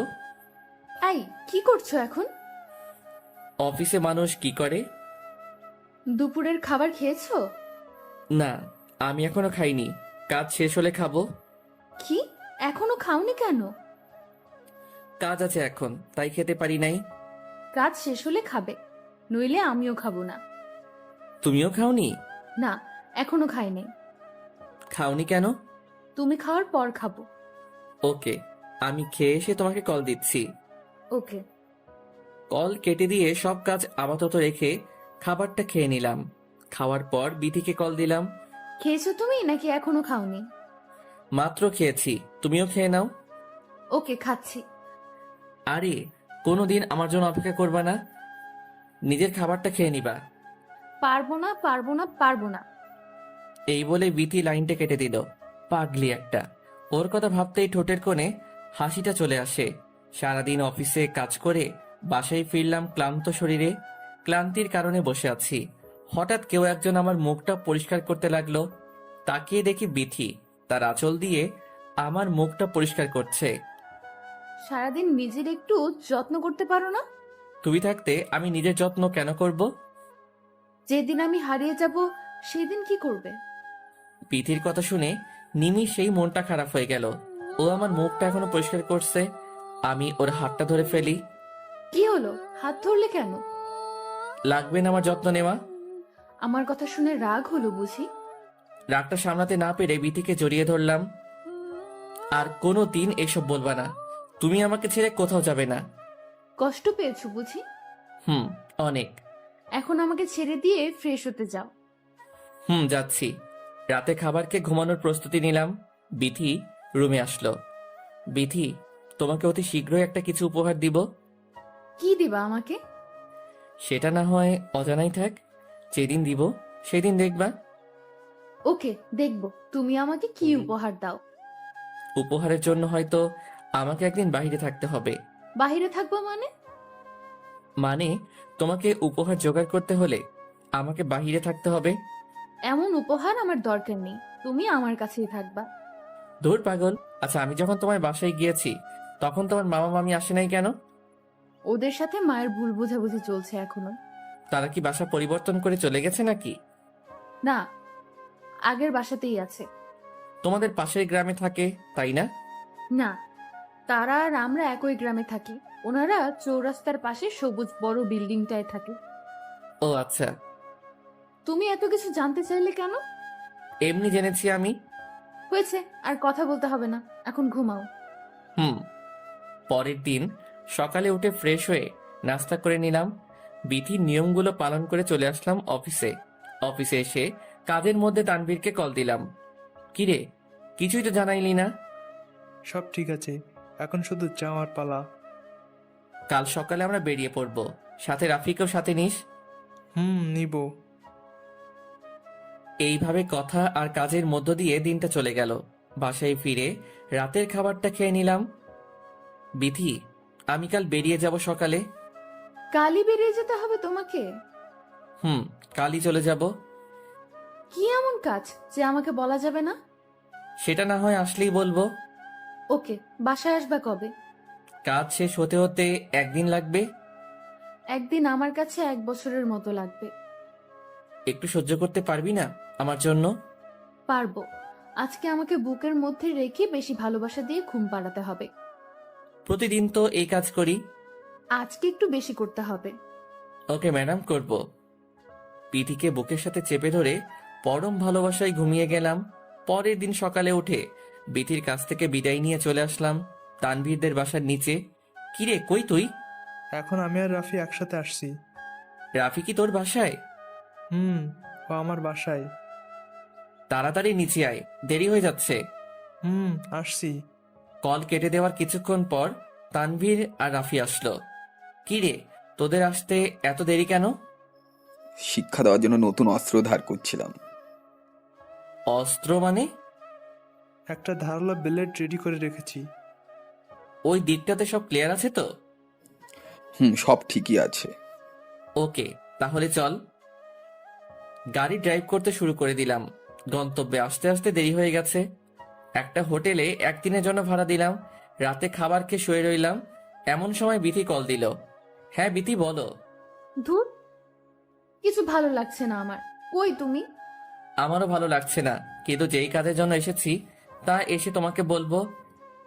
আজ রাতটা যে কিভাবে কাটাবো জানি না। ঘুমিয়ে পড়ো চুপটি করে। তোমার বুকে মাথা না রাখলে আমার ঘুম হবে না। শুধু আজকে রাতটা কষ্ট করো, তারপর থেকে দেখবে সব ঠিক হয়ে গেছে। রাতে খেয়েছো নাকি এখনো না খেয়ে আছো? এই তো মাত্র খেয়েছি, তুমি খেয়েছো? আমিও মাত্র খেলাম। আচ্ছা, তুমি ঘুমাও। Good night. Good night. Call কেটে দিয়ে কিছুক্ষণ মোবাইল টিপাটিপি করে ঘুমিয়ে গেলাম। সকালে উঠে আমাদের ভাড়া করা এলাকার বড় ভাইদের নিয়ে চলে গেলাম সাব্বিরের বাসায়। আমাকে চিনে যেতে পারে, তাই তানভীরকে পাঠালাম ভিতরে। কে তুমি বাবা? আন্টি, আপনি আমাকে চিনবেন না, আমি সাব্বিরের নতুন ফ্রেন্ড। ও আচ্ছা, বসো বাবা। না, আজকে হাতে একদম সময় নেই। সাব্বিরকে একটু ডেকে দিবেন, ওর সাথে কথা ছিল। ও তোর কলেজে আছে, বাসায় আসবে বিকালে। আচ্ছা, তা ও কোন কলেজে পড়ে? বন্ধু হয়ে জানো না কোন কলেজে পড়ে? আসলে আমার সাথে ওর পরিচয় গত 2 দিনের, তাই এত কিছু জানা হয়নি। তারপর আন্টি আমাকে তার বিশ্ববিদ্যালয়ের নাম বলল। আচ্ছা, তাহলে আমি আজকে আসি। বসে কিছু মুখে দেও। না আন্টি, আজকে না, আরেকদিন আসবো। আচ্ছা। এই বলে তানভীর আমাদের কাছে আসলো। কি রে, সাব্বিরকে পাস নাই? সাব্বির এখন কলেজে আছে। তাহলে চল, ওইখানে ওকে বোঝাবো। চল। বড় ভাই আর বন্ধুদের সাথে নিয়ে চলে আসলাম সাব্বিরের কলেজে। এসে সাব্বিরকে খুঁজতে লাগলাম। হঠাৎ একজনকে খুব চেনা চেনা লাগছে। রাফি, দেখতো ও সাব্বির না? তুই গিয়ে ওকে বুঝিয়ে শুনিয়ে একটু নির্জন জায়গায় নিয়ে চল, বাকিটা আমরা দেখতেছি। যাচ্ছি। এই বলে রাফি সাব্বিরের কাছে গেল। সাবির ভাই, আপনাকে মিথিলা আপু ডাকছে। কোন মিথিলা আবার আমাকে ডাকছে? আপনাদের ডিপার্টমেন্টের সেরা সুন্দরী মেয়েটা। কোথায় মেয়েটা? সে কলেজের বাইরে আছে, বলছে আপনাকে ডাক দিতে। চলো তো দেখি। এই বলে সাব্বির রাফির সাথে হাঁটা দিয়েছে। রাফি সাব্বিরকে মিথ্যে বলে একটা নির্জন জায়গায় নিয়ে এসেছে। কই ভাই মিথিলা? রাফি এইবার রহস্যময় হাসি দিয়ে সাব্বিরের দিকে তাকালো। খুব শখ তাই না মেয়েদের নিয়ে মজা করতে? যেটার জন্য এনেছেন সেটা কি মিথ্যে ছিল? দূর থেকে এইবার আমরা বেরিয়ে এলাম। সবাই গিয়ে রাফির পাশে এসে দাঁড়ালো। সাব্বিরের বুঝতে বাকি রইল না যে আজ তার সাথে কি ঘটবে। কিরে, মেয়েদের জীবন নিয়ে খেলা করতে খুব মজা, তাই না? আপনারা কে আর আমাকে এইখানে কেন নিয়ে এসেছেন? সব পরে বুঝবি। তানভীর, এইদিকে আয় তো। বল। ওকে যখন আদর করব তখন তুই ভিডিও করবি। ওকে, মোবাইল দে। তানভীরের হাতে মোবাইলটা দিয়ে আমি আর রাফি সহ কিছু পোলাপান সাব্বিরের কাছে গেলাম। সাব্বিরকে কিছু বলার সুযোগ না দিয়ে সবাই ইচ্ছে মতো মারতে লাগলো। বেচারা মার সহ্য করতে না পেরে মাটিতে লুটিয়ে পড়ে। শরীর দিয়ে রক্ত বের হচ্ছে, তবুও যেন আমার রাগ কমছে না। সবাই থেমে গেলেও আমিও ইচ্ছে মতো মারতে লাগলাম। ইমন, বিথিভাবি কল দিয়েছে। মায়ের মাঝখান দিয়ে তানভীর কথাটা বলে উঠল, ওকে তোরা ওকে সাইজ কর, আমি আসছি। এই বলে তানভীরের হাত থেকে মোবাইলটা নিয়ে দূরে চলে আসলাম। হ্যাঁ বাবু বলো। হ্যাঁ, তুমি কি আমাকে ভুলে গেছো নাকি? বাবু কাজ করছি, কাজ শেষ হলে কল দিব। দিবা কিন্তু। দিব। কল কেটে দিলাম। সাব্বিরের কাছে যেতেই খুব অবাক হয়ে গেলাম। সাব্বিরের শরীর দিয়ে আগের চেয়ে বেশি রক্ত বের হচ্ছে। তানভীরের দিকে তাকিয়ে দেখি ওর হাতে সেই ধারালো ব্লেডটা। কিরে, তুই কি পাগল হয়ে গেছিস নাকি? ওকে এটা দিয়ে আঘাত করলি কেন? হালকাভাবে আঘাত করেছে, এত বেশি ক্ষতি হয়নি। ওকে হাসপাতালে নিয়ে যাস। এলাকার পোলাপানদের বললাম, আমাদের কাজ শেষ, এইবার আমরা ফিরে যাই। তাই ভালো। রাফি আর তানভীরকে নিয়ে রওনা দিয়ে দিলাম। এইদিকে সাব্বিরের ফ্রেন্ডরা ওকে খুঁজে পেয়ে হাসপাতালে নিয়ে গেল। এইদিকে আমার বাসায় আসতে আসতে প্রায় রাত হয়ে গেছে। রুমে আসতেই বিথি আমাকে জড়িয়ে ধরলো। এই কি করছো? আমার পুরো শরীরে ঘাম লেগে আছে। তো কি হয়েছে? তোমার ঘাম আমার শরীরে লাগলেও খুব ভালো লাগে। আচ্ছা, আমাকে ফ্রেশ হয়ে আসতে দাও। না, আগে আমাকে জড়িয়ে ধরো, তারপর ফ্রেশ হতে যাবে। তোমার পাগলামি আর যাবে না। চুপচাপ যা করতে বলেছি তা করো। আমি আর কথা না বাড়িয়ে বিথিকে জড়িয়ে ধরলাম। কিছুক্ষণ পর আবার ছেড়ে দিলাম। এখন তো ফ্রেশ হতে যাওয়া লাগবে। ওকে, যাও। ফ্রেশ হয়ে এসে রাতের খাবারটা খেয়ে নিলাম। আমি আর বিথি রুমে ঘুমানোর প্রস্তুতি নিচ্ছি। আচ্ছা, তুমি না আমাকে কি উপহার দিবে? ব্যাপারটা ঠিক উপহার না, সারপ্রাইজ হবে। যাই হোক, তা কি সেটা? তোমার সকল ভয় আমি দূর করে দিয়েছি। কিসের ভয়? আমি মোবাইলটা বের করে ওর হাতে দিলাম। ভিডিওটা দেখো তো কেমন হয়েছে। বিথি মোবাইলটা হাতে নিয়ে সাব্বিরকে মারার ভিডিওটা দেখতে লাগলো। বিথি ভিডিওটা দেখে খুব অবাক হয়ে গেল। তুমি এই কাজের জন্য বেরিয়েছিলে? এই শিক্ষাটা দেওয়ার জন্য গিয়েছিলাম। তুমি আবার কেন ওইগুলো করতে গেলে? যে আমার পাগড়িটাকে কষ্ট দিয়েছে তাকে আমি এত সহজে ছেড়ে দিব? কখনোই না। তাই বলে কি এত মারতে হবে নাকি? তোমার বুঝি মায়া হচ্ছে ওর জন্য? না, আমার কাছে অনেক খুশি লেগেছে। এতদিনে আমার ভয় আর রাগটা কমেছে। ওকে, এখন ঘুমিয়ে পড়ো। এইভাবে কেটে গেল কয়েকটি মাস। অফিসে বসে কাজ করছি, এমন সময় বিথির কল আসলো। হ্যাঁ বিথি বলো। এই, তাড়াতাড়ি বাসায় আসতে পারবে? এখন তো আমি অফিসে আছি, কিভাবে আসবো? না, তোমাকে আসতেই হবে, আমি কিছুই জানি না। এই বলে বিথি কল কেটে দিল। এত তাড়াতাড়ি আসতে বললো কেন? কোনো সমস্যা হয়নি তো? কাজ ফেলে রেখে দ্রুত গাড়ি নিয়ে চলে আসলাম বাসায়। রুমে এসে দেখি বিথি শুয়ে আছে। কি হয়েছে, এইভাবে তাড়াতাড়ি আসতে বললে কেন? খুব তাড়াতাড়ি চলে এসেছো দেখি। কি হয়েছে?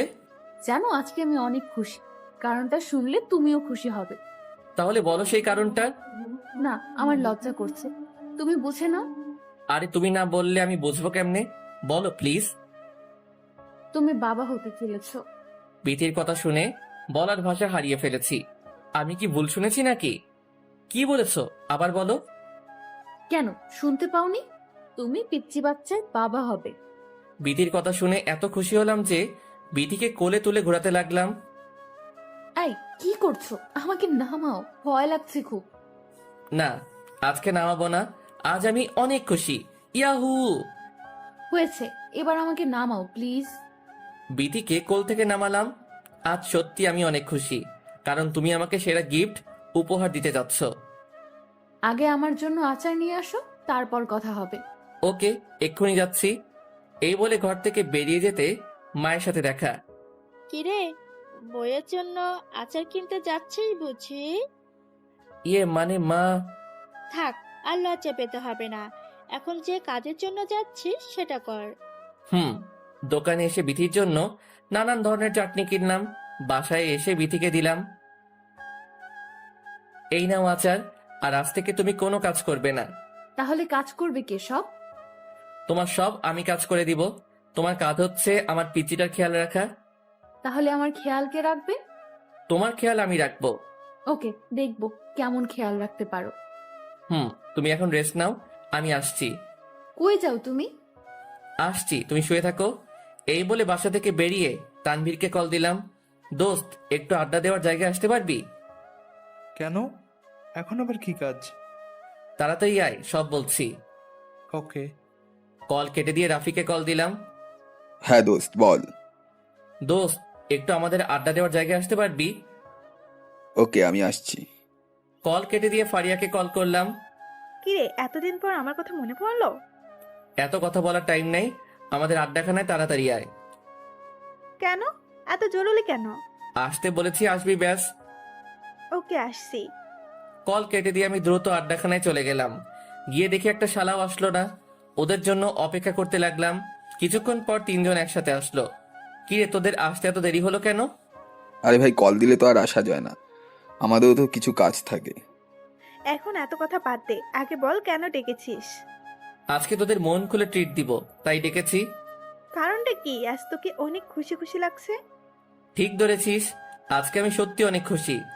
তা কিসের জন্য এত খুশি, কারণটা বলবি তো? আগে একটা রেস্টুরেন্টে চল, তারপর সব বলবো। আজকে তোর সব টাকা খরচ করব। আচ্ছা করিস। সব হারামিগুলোকে নিয়ে একটা রেস্টুরেন্টে বসলাম। ওরা ওদের পছন্দের খাবার অর্ডার করে দিয়েছে। এইবার বল কারণটা কি? জানিস, আমি বাবা হতে চলেছি। বাহ, খুব খুশি সংবাদ, অভিনন্দন জানাই।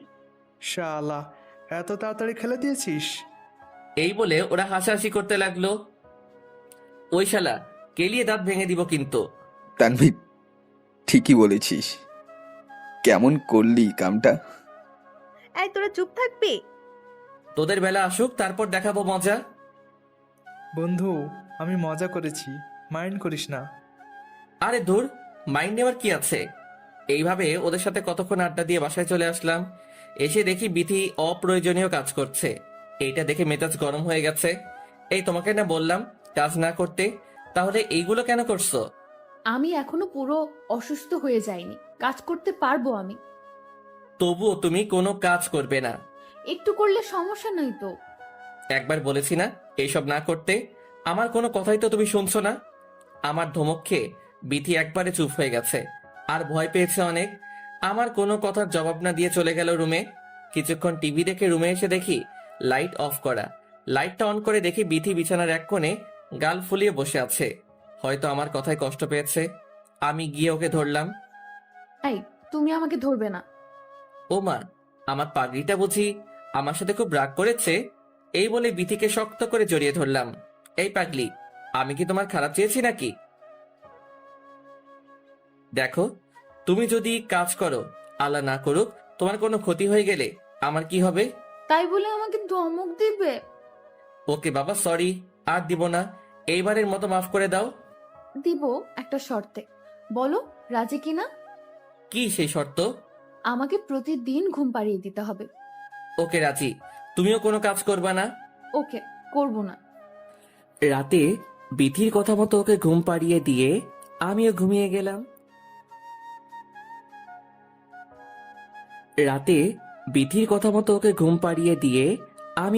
গেলাম।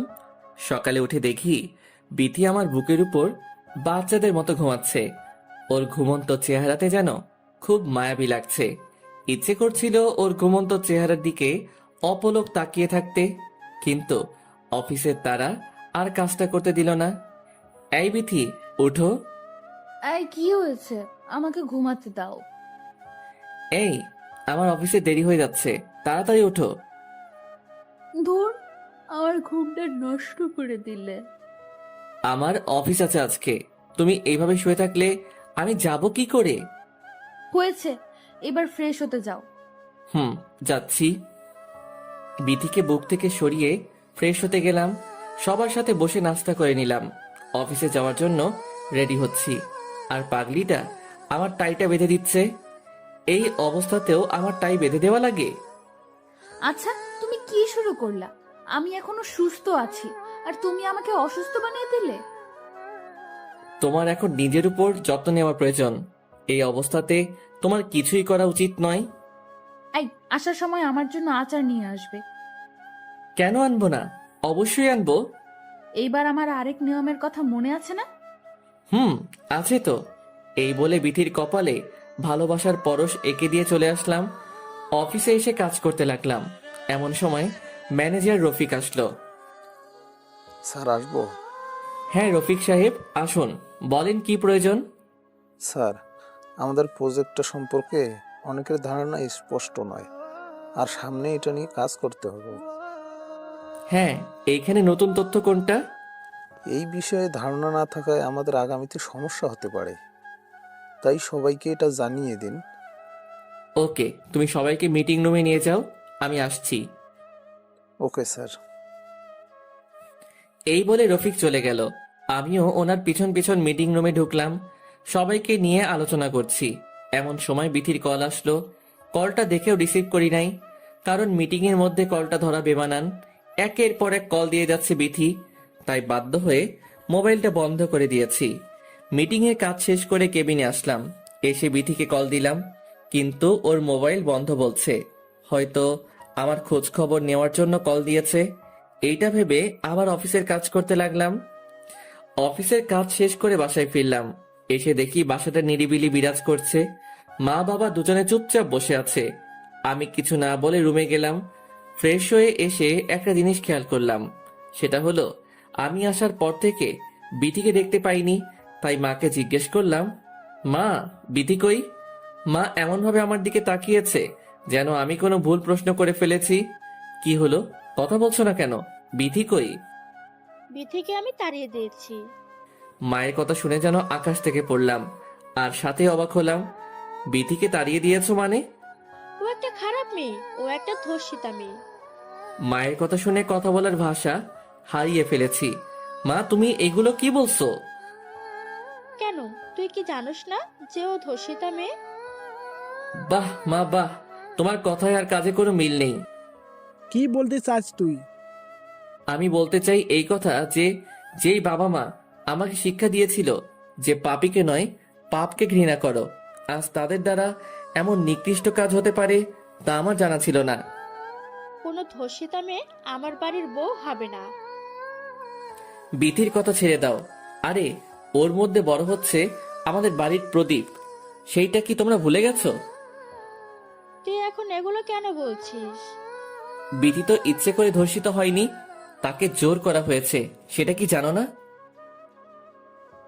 আচ্ছা, তোমাদের এইগুলো কে বলেছে? সাবির নামে একটা ছেলে বাসায় এসেছিল, আর সেই বলেছে। আজ আমি এখানে দাঁড়িয়ে একটা কথা বলি, যদি আমি আমার বিথিকে না পাই তাহলে তোমরা ভুলে যেও যে তোমাদের কোনো ছেলে নেই আর ছিল না। কি বলছিস এসব তুই? এটাই আমার শেষ কথা। এই বলে আমি বাসা থেকে বেরিয়ে যাই।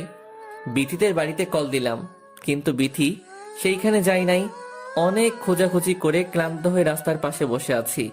মোবাইলটা এখন অফ করা। অন করতেই দেখি ফারিয়ার অনেকগুলো কল আসলো।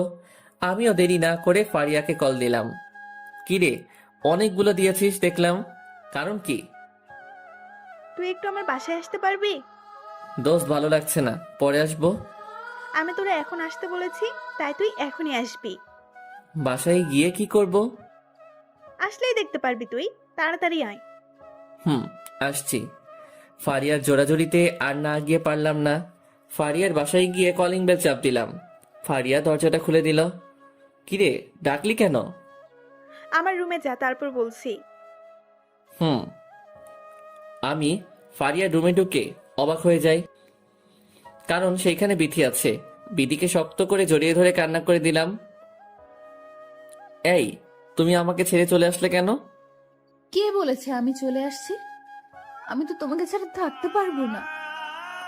তাহলে তুমি বাড়ি থেকে বেরিয়ে আসলে কেন? কি করব? মা বাবা আমাকে ভুল বুঝেছে, ওনারা আমাকে জোর করে বের করে দিয়েছে। আমার জন্য একটু অপেক্ষা করতে পারলে না? আমি অনেকবার মাকে বলেছিলাম যে তুমি আসার পর যা সিদ্ধান্ত হয় তা আমি মেনে নেব, কিন্তু মা আমার কোনো কথাই শুনলো না। মা তোমাকে ভুল বুঝেছে, সত্যিটা মা বুঝতে পারে নাই। আমাকে তো কল করতে পারতে। তোমাকে অনেক কল দিয়েছি, কিন্তু তুমি ধরো নাই। চলো এখন আমরা বাসায় যাব। আমার যেতে ভয় করছে বাসায়। কেন ভয় করবে কেন? কোনো ভয় নেই, চলো এখান থেকে। বিতির হাত ধরে যে পা বাড়ালাম ঠিক তখনই ফারিয়া রুমে আসলো। কিরে চলে যাচ্ছিস? যাচ্ছি। আচ্ছা তুই বিথিকে কই পেয়েছিস? আমি মার্কেট করে আসার সময় দেখি পিথি রাস্তা দিয়ে হাঁটছে আর চোখে পানি ফেলছে, পরে ওকে পাশে নিয়ে আসি। ধন্যবাদ দিয়ে তোকে আর ছোট করব না। আচ্ছা এখন আমরা আসি। সাবধানে যাস। বিথিকে নিয়ে বাসায় চলে আসলাম। বিথির দিকে তাকাতেই দেখি খুব ভয় আছে। কলিং বেল চাপ দিয়ে দুজনে দাঁড়িয়ে আছি। কিছুক্ষণ পর মা এসে দরজা খুলে দিল। দুজনে চুপচাপ দাঁড়িয়ে আছি, কেউ কোনো কথা বলছি না। কিরে ভেতরে ঢুকবি না? আমরা কোনো জবাব না দিয়ে চুপচাপ ভিতরে আসলাম। এমন সময় মা বিথির কাছে হাত জোর করে বলতে লাগলো, মারে আমি তোকে ভুল বুঝেছি, অনেক কথা শুনিয়েছি, আসলে দোষটা আমারই ছিল, তুই আমাকে মাফ করে দে। এ কি মা, আপনি এটা কি করছেন? আপনি তো সঠিক কাজ করেছেন, আর আপনি আমাদের জান্নাত। আপনি এভাবে ক্ষমা চাচ্ছেন কেন? আমি ঠিক বিচার না করে তোর উপর মিথ্যে অপবাদ দিয়েছি সাময়িকের জন্য, আমি তোর কাছে অপরাধী হয়ে গেলাম। মায়েরা কখনো সন্তানের কাছে মাফ চায় না, আপনিই তো আমার সব। বিথির কথা শুনে মা বিথিকে বুকের সাথে জড়িয়ে নিল। দুজনের চোখে পানি টলমল করছে। ওদের মিল বন্ধন দেখে নিজের কাছেও খুব খুশি লাগছে। সেখানে দাঁড়িয়ে না থেকে রুমে চলে আসলাম। কিছুক্ষণ পর বিথিও রুমে আসলো। তুমি আজকে আমাকে ভয় পাইয়ে দিয়েছো, জানো আজকে আমার কতটা টেনশন হয়েছিল। ওলে আমার বাবুটা লে, আর কষ্ট দেব না বাবুটাকে। আমার মনে হয়েছিল যেন আমি তোমাকে হারিয়ে ফেলেছি। এই কথার কোনো দিন বলবা না, আমি তোমাকে কোনো দিন হারাতে দিব না। প্রমিস দাও। ওকে দিলাম। আচ্ছা আজকে কি সাব্বির বাসায় এসেছিল? আসছিল। জানো ওকে দেখে আমি অনেক ভয় পেয়ে গেছিলাম। ওকে এত মারার পরও শিক্ষা হয়নি? ওকে আবার বোঝাতে হবে। বাদ দাও তো এসব মারামারি। ওকে দিলাম, বাট সাময়িকের জন্য। খাবার খাবে না? খাবো। তাহলে চলো। আজকে আমি তোমাকে খাইয়ে দিব, এইখানে খাবার নিয়ে আসো। এই প্রথম তুমি আমাকে খাইয়ে দিবে? দিব। ওকে, আমি এক্ষুনি নিয়ে আসছি। বিথি চলে গেল খাবার নিয়ে আসার জন্য। আমি এই সুযোগে তানভীরকে কল দিলাম। দোস্ত কই তুই এখন? আমি তো বাসায়। কেন? আজকে বাসায় সাব্বির আসছিল, আর বাসায় অনেক ঝামেলা হয়েছে। ওই শালায় তোর বাসা আসছিল? আর বিথির নামে উল্টাপাল্টা কথা বলেছে, আর এই নিয়ে ঝামেলা হয়েছে বাসায়। এখন কি আর একটা শিক্ষা দিব নাকি? তাই দিতে হবে। তুই বড় ভাইদের বল ওকে যাতে পঙ্গু করে আমাকে পিক দেয়। ওকে, কাজ করে দেব, টাকা লাগবে অনেক। সব আমি দিব, তুই শুধু কাজটা করে দেওয়ার ব্যবস্থা কর। ওকে, করছি। দরজার দিকে তাকিয়ে দেখি বিথি খাবার হাতে নিয়ে দাঁড়িয়ে আছে। ওকে দোস্ত, আমি পরে কথা বলছি, বাই। এই বলে কল কেটে দিলাম। কি হলো, তুমি ওইখানে দাঁড়িয়ে আছো কেন? কি হলো, কল কাটলে কেন? কথা শেষ তাই কেটেছি। বলেছিলাম না এইসব বাদ দিয়ে দিতে। ওকে, 3 দিন পর দিব। তুমিও না খুব ফাজিল। কথা না বলে খাবারটা নিয়ে আসো। বিথি আমার সামনে খাবারগুলো সাজিয়ে রাখলো। এই কি, আমার খাবার কই? আজ আমরা দুজনে এক থালায় খাবো। এই বলে আমি খাবার হাতে নিয়ে বিথিকে খাইয়ে দিচ্ছি, আর বিধিও আমাকে খাইয়ে দিচ্ছে। আউচ! আই, কি হলো? আমার আঙ্গুল কামড়ে দিয়ে আবার বলছো কি হলো? আহারে, লেগেছে বুঝি? অনেক। এদিকে আসো, আমি আদর করে দিই। না থাক, এখন লাগবে না, খাবারটা শেষ করো। হুম। খাবারটা শেষ করে দুজনে ঘুমানোর প্রস্তুতি নিলাম। আচ্ছা, তুমি যে আমার বাবুটার যত্ন নাও না, তার জন্য তোমাকে কি করতে মন চাই? বাবুর যত্ন নিতে হবে না, তুমি আমার যত্ন নিলেই হবে। তোমারটা তো নিচ্ছি। যদি পিচিটা বলে ফেলে যে বাবা তুই শুধু মায়ের যত্ন নিয়েছো, আমার নাওনি, তাহলে কি বলবে? আমার বাচ্চা সামলাবে তোমার মা, আর তোমার মায়ের বাচ্চা সামলাবো আমি। বাহ, ভালোই তো কথা বলতে পারো। সরো, আমি তোমার বুকে ঘুমাবো। নিষেধ করেছে কে? ঘুমাও তুমি। বিধিকে বুকে নিয়ে হারিয়ে গেলাম ঘুমের রাজ্যে। দেখতে দেখতে এইভাবে কেটে গেল কয়েকটি মাস। প্রতিদিনকার মতো আজকেও বিধির নিয়ম মেনে অফিসে চলে আসলাম। অফিসে বসে কাজ করছি, এমন সময় বাসা থেকে মায়ের কল আসলো।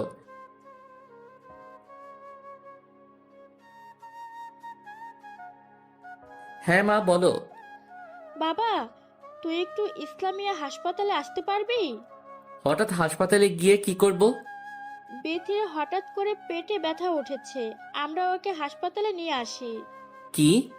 ওকে, তোমরা চিন্তা করো না, আমি এক্ষুনি আসছি। এই বলে অফিসের কাজ রেখে হাসপাতালে চলে আসলাম। আর মনে মনে আল্লাহকে ডাকছি যেন আমার পাগড়িটার কিছু না হয়। হাসপাতালে এসে দেখি মা বাবা বসে আছে। আমাকে দেখে মা কান্না করে দেয়। মা, বিথি কই? ওকে অপারেশন থিয়েটারে নিয়ে যাওয়া হবে। আল্লাহকে ডাকো, দেখবে সব ঠিক হয়ে যাবে। হুম। সবাই মিলে থিয়েটারের বাইরে অপেক্ষা করতে লাগলাম, ডাক্তার আসার অপেক্ষায়। কিছুক্ষণ পর একজন ডাক্তার বের হলো। আমরা তার কাছে ছুটে গেলাম। ডাক্তার সাহেব, আমার স্ত্রী কেমন আছে? আলহামদুলিল্লাহ, আপনার স্ত্রী আর সন্তান উভয়ই ভালো আছে। ডাক্তারের কথা শুনে যেন প্রাণ ফিরে এলো। আর এত খুশি হয়েছি যে তা বলার মতো না, কারণ আজকে থেকে আমি বাবা হয়েছি। আমরা কি ওদের সাথে দেখা করতে পারি? এখন না, ঘন্টাখানেক পর দেখা করলে ভালো হয়। ওকে। ডাক্তারের কথা মতো ঘন্টা পর বিধির কেবিনে ঢুকলাম। দেখি পাগলিটা অন্যদিকে মুখ ঘুরিয়ে শুয়ে আছে। আমি ওর কাছে গিয়ে ওর কপালে হাত রাখলাম। ও আমার দিকে তাকাতেই ওর চোখ দিয়ে পানি পড়ছে, আর আমার হাতটা চেপে ধরে আছে। এই পাগলি, কাঁদছো কেন? দেখো, আমি তোমার সামনে। জানো, আমার কিছু মুহূর্তের জন্য মনে হয়েছিল যে আমি তোমাকে হারিয়ে ফেলেছি। চুপ একদম। আর এই ধরনের কথা বলবা না। তুই সম্পূর্ণ সুস্থ এখন। হুম। আমার আর বিথির কথার মাঝে মা এসে আমার সন্তানকে আমার কোলে দিয়ে গেল। ওর দিকে তাকাতেই যেন আমার সব ক্লান্তি চলে গেল। আমার মেয়ে হয়েছে, দেখতে ঠিক তার মায়ের মতো। আমার দিকে তাকিয়ে হাসছে। আমিও কোলে রেখে বিথির কাছে দিলাম। আর বাহিরে এসে সবগুলো হারামিকে জানিয়ে দিলাম সুসংবাদটা। মা, বাবা আর বিথির জন্য খাবার নিয়ে গেলাম। মা, আমি তোমাদের জন্য খাবার এনেছি, খেয়ে নাও। আমরা খেয়ে নেব। তাহলে মা, আমি অফিসে যাচ্ছি, রাতে আবার আসবো। ওকে, সাবধানে যাস। এই বলে বিথি আর মায়ের কাছ থেকে বিদায় নিয়ে চলে আসলাম অফিসে। কিছুক্ষণ পর রাফি, ফারিয়া আর তানবীর হাতে করে একটা ব্যাগ নিয়ে আমার কেবিনে আসলো। কিরে, হঠাৎ তোরা তিনজন এইখানে? কেন, আসতে মানা নাকি? না, মানা হবে কেন? তুই যে সংবাদ শুনিয়েছিলি তা শুনে কি ঘরে বসে থাকা যায়? তা হাতে ওইটা কি? এটা হচ্ছে মিষ্টি, তোর জন্য এনেছি। আমার জন্য মিষ্টি কেন? তোর মেয়ে হয়েছে, তাই তো তোর জন্য মিষ্টি নিয়ে এসেছি। মিষ্টি খাওয়ানোর কথা তো আমার, তা তোর আনলি কেন? তোকে মিষ্টি খাওয়ানোটা আমাদের উদ্দেশ্য নয়। তাহলে উদ্দেশ্য কোনটা? তোকে মিষ্টি খাওয়াই মনে করে দিতে এসেছি যে আমাদের ট্রিটটা কবে দিবি। ও, এই ব্যাপার। আরে তোরা এই নিয়ে চিন্তা করিস না, আমি দিয়ে দিব। তাহলে তো ভালোই। সাব্বিরের খবর নিয়েছিস? ধুর, ওর খবর নিয়ে আমি কি করব? ওকে নাকি এমন মার মেরেছিল যে সে এখন পঙ্গু হয়ে আছে। আমি তো এটাই চেয়েছিলাম। শালা, তোরা আজকে এই খুশির দিনে এগুলো আলোচনা করছিস? ও হ্যাঁ, তাই তো। আচ্ছা, আজকে রাতে আমাদের ট্রিটটা দিয়ে দিস। না দোস্ত, আজকে না, আজকে বিথির কাছে থাকবো। ওকে, তাহলে কাল দিস। দিব কাল। তাহলে মিষ্টিগুলা খা, আমরা পরে আসবো আবার। এখন আবার চলে যাবি? কাজ আছে আমাদের। ওকে, সাবধানে যাস। তিনজনে চলে গেল। আমি ম্যানেজারকে ডেকে পুরো অফিসের জন্য মিষ্টি আনতে বললাম, আর অফিস একদিনের জন্য ছুটি দিয়ে দিলাম। অফিসের কাজ শেষ করে সোজা হাসপাতালে চলে গেলাম। এইদিকে কি রে, তুই গোল খেয়ে বসে আছিস, কিছু করতে পারছিস না? ও আমাকে পঙ্গু করেছে আর আমি ওকে চির বিদায় দিয়ে দেব। সেই কাজ তোর দ্বারা হবে না। তুই ওর ক্ষতি করলে ও এবার তোকে মেরেই ফেলবে। এইবার কে মরবে সেটা দেখা যাবে। গোল এইবার আমি দিবই। যেই ছেলে তোর এই অবস্থা করেছে তাকে ছেড়ে দিলে আমাদের পথে কাটা সরবে না। কয়েক মাসের জন্য আগুন মনের মধ্যে জ্বলছে, কবে যে এর প্রতিশোধ নিব।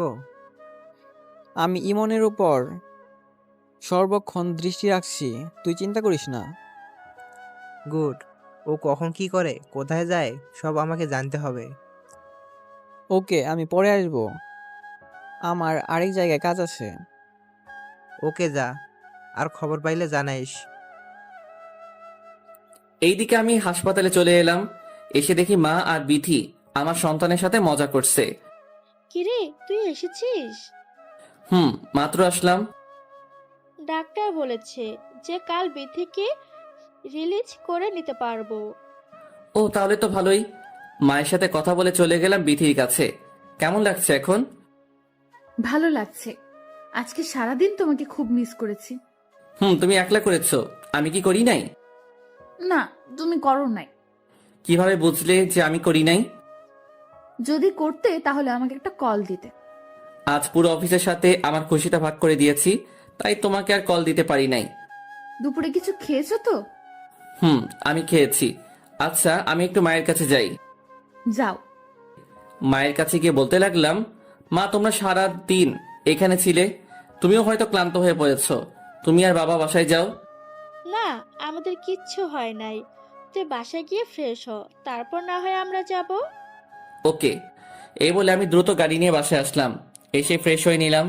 দেরি না করে আবার হাসপাতালের উদ্দেশ্যে রওনা দিলাম। যাওয়ার পথে ওদের জন্য কিছু খাবার নিয়ে নিলাম। হাসপাতালে ঢুকেই মা বাবাকে বাসায় পাঠিয়ে দিলাম। বিধির কাছে খাবার নিয়ে গেলাম। তোমার জন্য খাবার নিয়ে এসেছি। আজকে তুমি খাইয়ে দাও। ওকে, কাছে আসো। বিধি আমার কাছে এসে বসলো আর আমি ওকে খাইয়ে দিচ্ছি। খাওয়া শেষ করে আমিও খেয়ে নিলাম। তুমি এখনো অসুস্থ, তাই তুমি শুয়ে পড়ো। তুমি কি করবে? আছি আমি, আমাকে নিয়ে চিন্তা করতে হবে না। তাহলে তুমি কি না ঘুমিয়ে কাটিয়ে দিবে নাকি? বললাম না আমার চিন্তা না করতে, তুমি ঘুমাও। ওকে। একদিকে বিধির মাথায় হাত বুলাচ্ছি আর অন্যদিকে আমার মেয়ের সাথে মজা করছি। এক পর্যায়ে মা ও মেয়ে দুজনে ঘুমিয়ে যায়। আমি চুপ করে বিছানা থেকে উঠে গিয়ে চেয়ারে বসে থাকি। যদি রাতে বিধির কিছু লাগে তাই বসে আছি। বসে বসে মোবাইল টিপছি আর বিধির দিকে খেয়াল করছি। কয়েক ঘন্টা মোবাইল টিপার পর নিচ থেকে যেন চোখটা বন্ধ হয়ে আসছে। ভোর রাতে নামাজটা পড়ে চেয়ারে বসে আছি। কিছুক্ষণ পর চোখে তন্দ্রাভাব আসলো। মোবাইলটা পাশে রেখে ঘুমিয়ে পড়ি। সকালে মায়ের ডাকে ঘুম ভাঙলো। কিরে, তুই এখানে শুয়ে আছিস কেন? তোমরা এত তাড়াতাড়ি আসলে যে? এসেছি আমার নাতনি আর মেয়েকে দেখার জন্য। ওকে, তোমরা বসো, আমি তোমাদের জন্য নাস্তা আনছি। ফ্রেশ হয়ে হাসপাতালে বাইরে এসে সবার জন্য কিছু নাস্তা নিলাম। দুপুরে বিথিকে বাসায় দিয়ে আসলাম। বিথি শুয়ে আছে আর আমার মেয়েকে তার দাদা দাদি আদর করছে। এমন সময় তানবীর, ফারিয়া আর বিথি আসলো। কিরে, কি খবর তোদের? আর এখানে তোরা? আমরা তোর কাছে আসি নাই, আমরা আসছি বিথি ভাবির সাথে দেখা করতে। যা, ও রুমে আছে। ওরা চলে গেল বিথির সাথে দেখা করার জন্য। কিছুক্ষণ পর আমিও গেলাম ওদের পিছন পিছন রুমে। গিয়ে দেখি ওরা খুব মজা করছে। আমিও তাদের সাথে যোগ দিলাম। সবাই ভালোই মজা করছে। অন্যদিকে দোস্ত, ইমনের একটা মেয়ে সন্তান হয়েছে। এইটা খুব খুশির সংবাদ। এটা খুশি সংবাদ ওদের জন্য, আমাদের জন্য না। আরে বলদ, এইটা আমাদের জন্য খুশির সংবাদ। কিভাবে? ইমন এখন তার মেয়েকে নিয়ে বিজি থাকবে আর ওর প্রতি দুর্বল জন্মাবে। তাতে আমাদের লাভ কি? তাতে আমাদের অনেক লাভ, সেটা পরে বুঝবি। তুই আপাতত ওর উপর নজর রাখিস। তা তো রাখবই। তাহলে যা, এখন পরে আসিস। আচ্ছা। এইদিকে ফারিয়া, রাফি আর তানভীর আমার মেয়েকে নিয়ে মজা করছে। দেখতে পুরো ভাবির মতন সুন্দর হয়েছে। ভাবছিলাম ইমনের মতো হইব, কিন্তু তোর যে চেহারা। এই বলে ওরা হাসাহাসি শুরু করে দিল। আমি ওদের কথা জবাব না দিয়ে বিধির কাছে গেলাম। এই, আমাদের মেয়ের নাম তো রাখা হয়নি। ও হ্যাঁ, তাই তো। ওর নাম কি রাখা যায়? ওর নাম সুমাইয়া রাখলে কেমন হয়? তুমি যা রাখবে তাই। কিরে, তোদের প্রেম করা কি শেষ হয়েছে নাকি আরো বাকি আছে? তোদের জন্য আর পারলাম কই। আমরা চলে যাবার পর ইচ্ছে মতো প্রেম করিস, এখন বাচ্চাটাকে ধর। তোমরা চলে যাবে মানে? মানে আমরা যাচ্ছি এখন। না, আজকে যাওয়া হবে না। আজকে খাবার খেয়ে যেতে হবে। না ভাবি, আজকে না, আরেকদিন এসে খাবো। তাহলে প্রমিস দাও যে আরেকদিন এসে খাবে। ওকে ভাবি, প্রমিস দিলাম, আরেকদিন এসে জমিয়ে আড্ডা দিয়ে খাবার খেয়ে যাব। ওকে, তাহলে সাবধানে যেও তোমরা। ওরা চলে গেল আর আমাদের মাঝের খুনসুটি আরো বাড়তে লাগলো। দেখতে দেখতে আমার মেয়েটা বড় হয়ে উঠল। ওর বয়স 6 বছর। পুরো বাড়িটাকে ও ওর দুষ্টুমি দ্বারা মাতিয়ে রাখে, খুব খেয়াল রাখে আমাদের। আজ ওর 6ষ্ঠ জন্মদিন, খুব ধুমধাম করে আয়োজন করা হয়েছে। পুরো বাড়ি মেহমান। আমি আর বিথি ঘুমানোর প্রস্তুতি নিলাম। এমন সময় আমার মেয়ে সুমাইয়া রুমে আসলো। কি হয়েছে মা, কিছু লাগবে নাকি? বাবা, আমার একটা আবদার আছে। কি আবদার শুনি?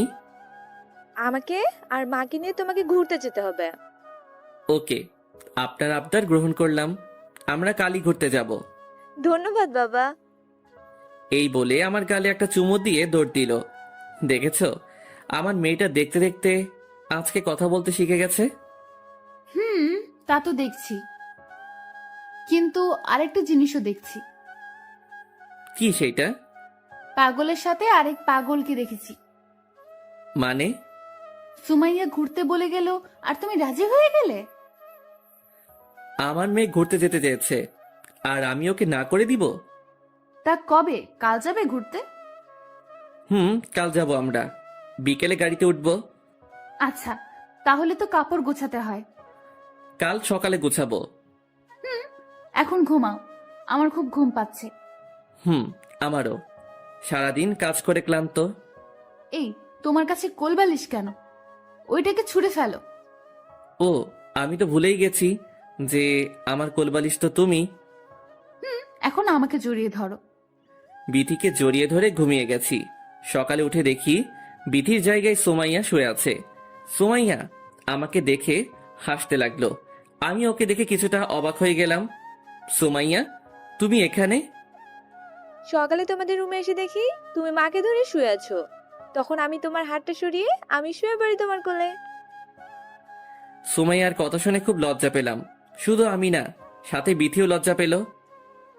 তুমি একটু তোমার দাদির কাছে যাও তো, বাবা এখন ফ্রেশ হব। আচ্ছা, যাচ্ছি।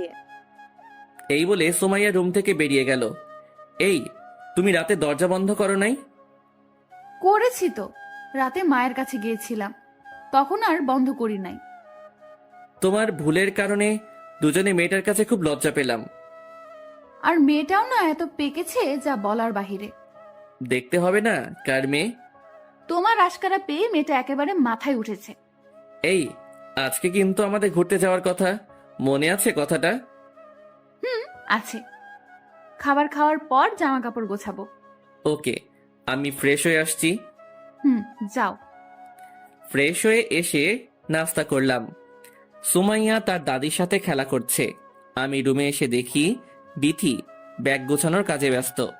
এসি চলার পরেও ওর মুখে বিন্দু বিন্দু ঘাম জমেছে, যেটা ওর সৌন্দর্যকে আরো বাড়িয়ে তুলছে।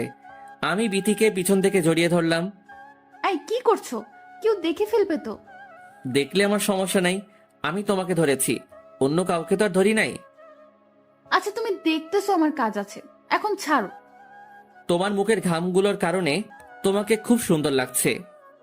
থাক, এখন রোমান্টিক হওয়ার দরকার নেই, আমাকে কাজ করতে দাও। বাবা, আমি কিন্তু দেখে ফেলেছি। সুমাইয়ার কথা শুনে আমি দ্রুত বিথিকে ছেড়ে দিলাম। দুজনে পিচ্চিটার কাছে খুব লজ্জা পাচ্ছি। মা, তুমি এখানে কি করছো? কিছু লাগবে নাকি তোমার?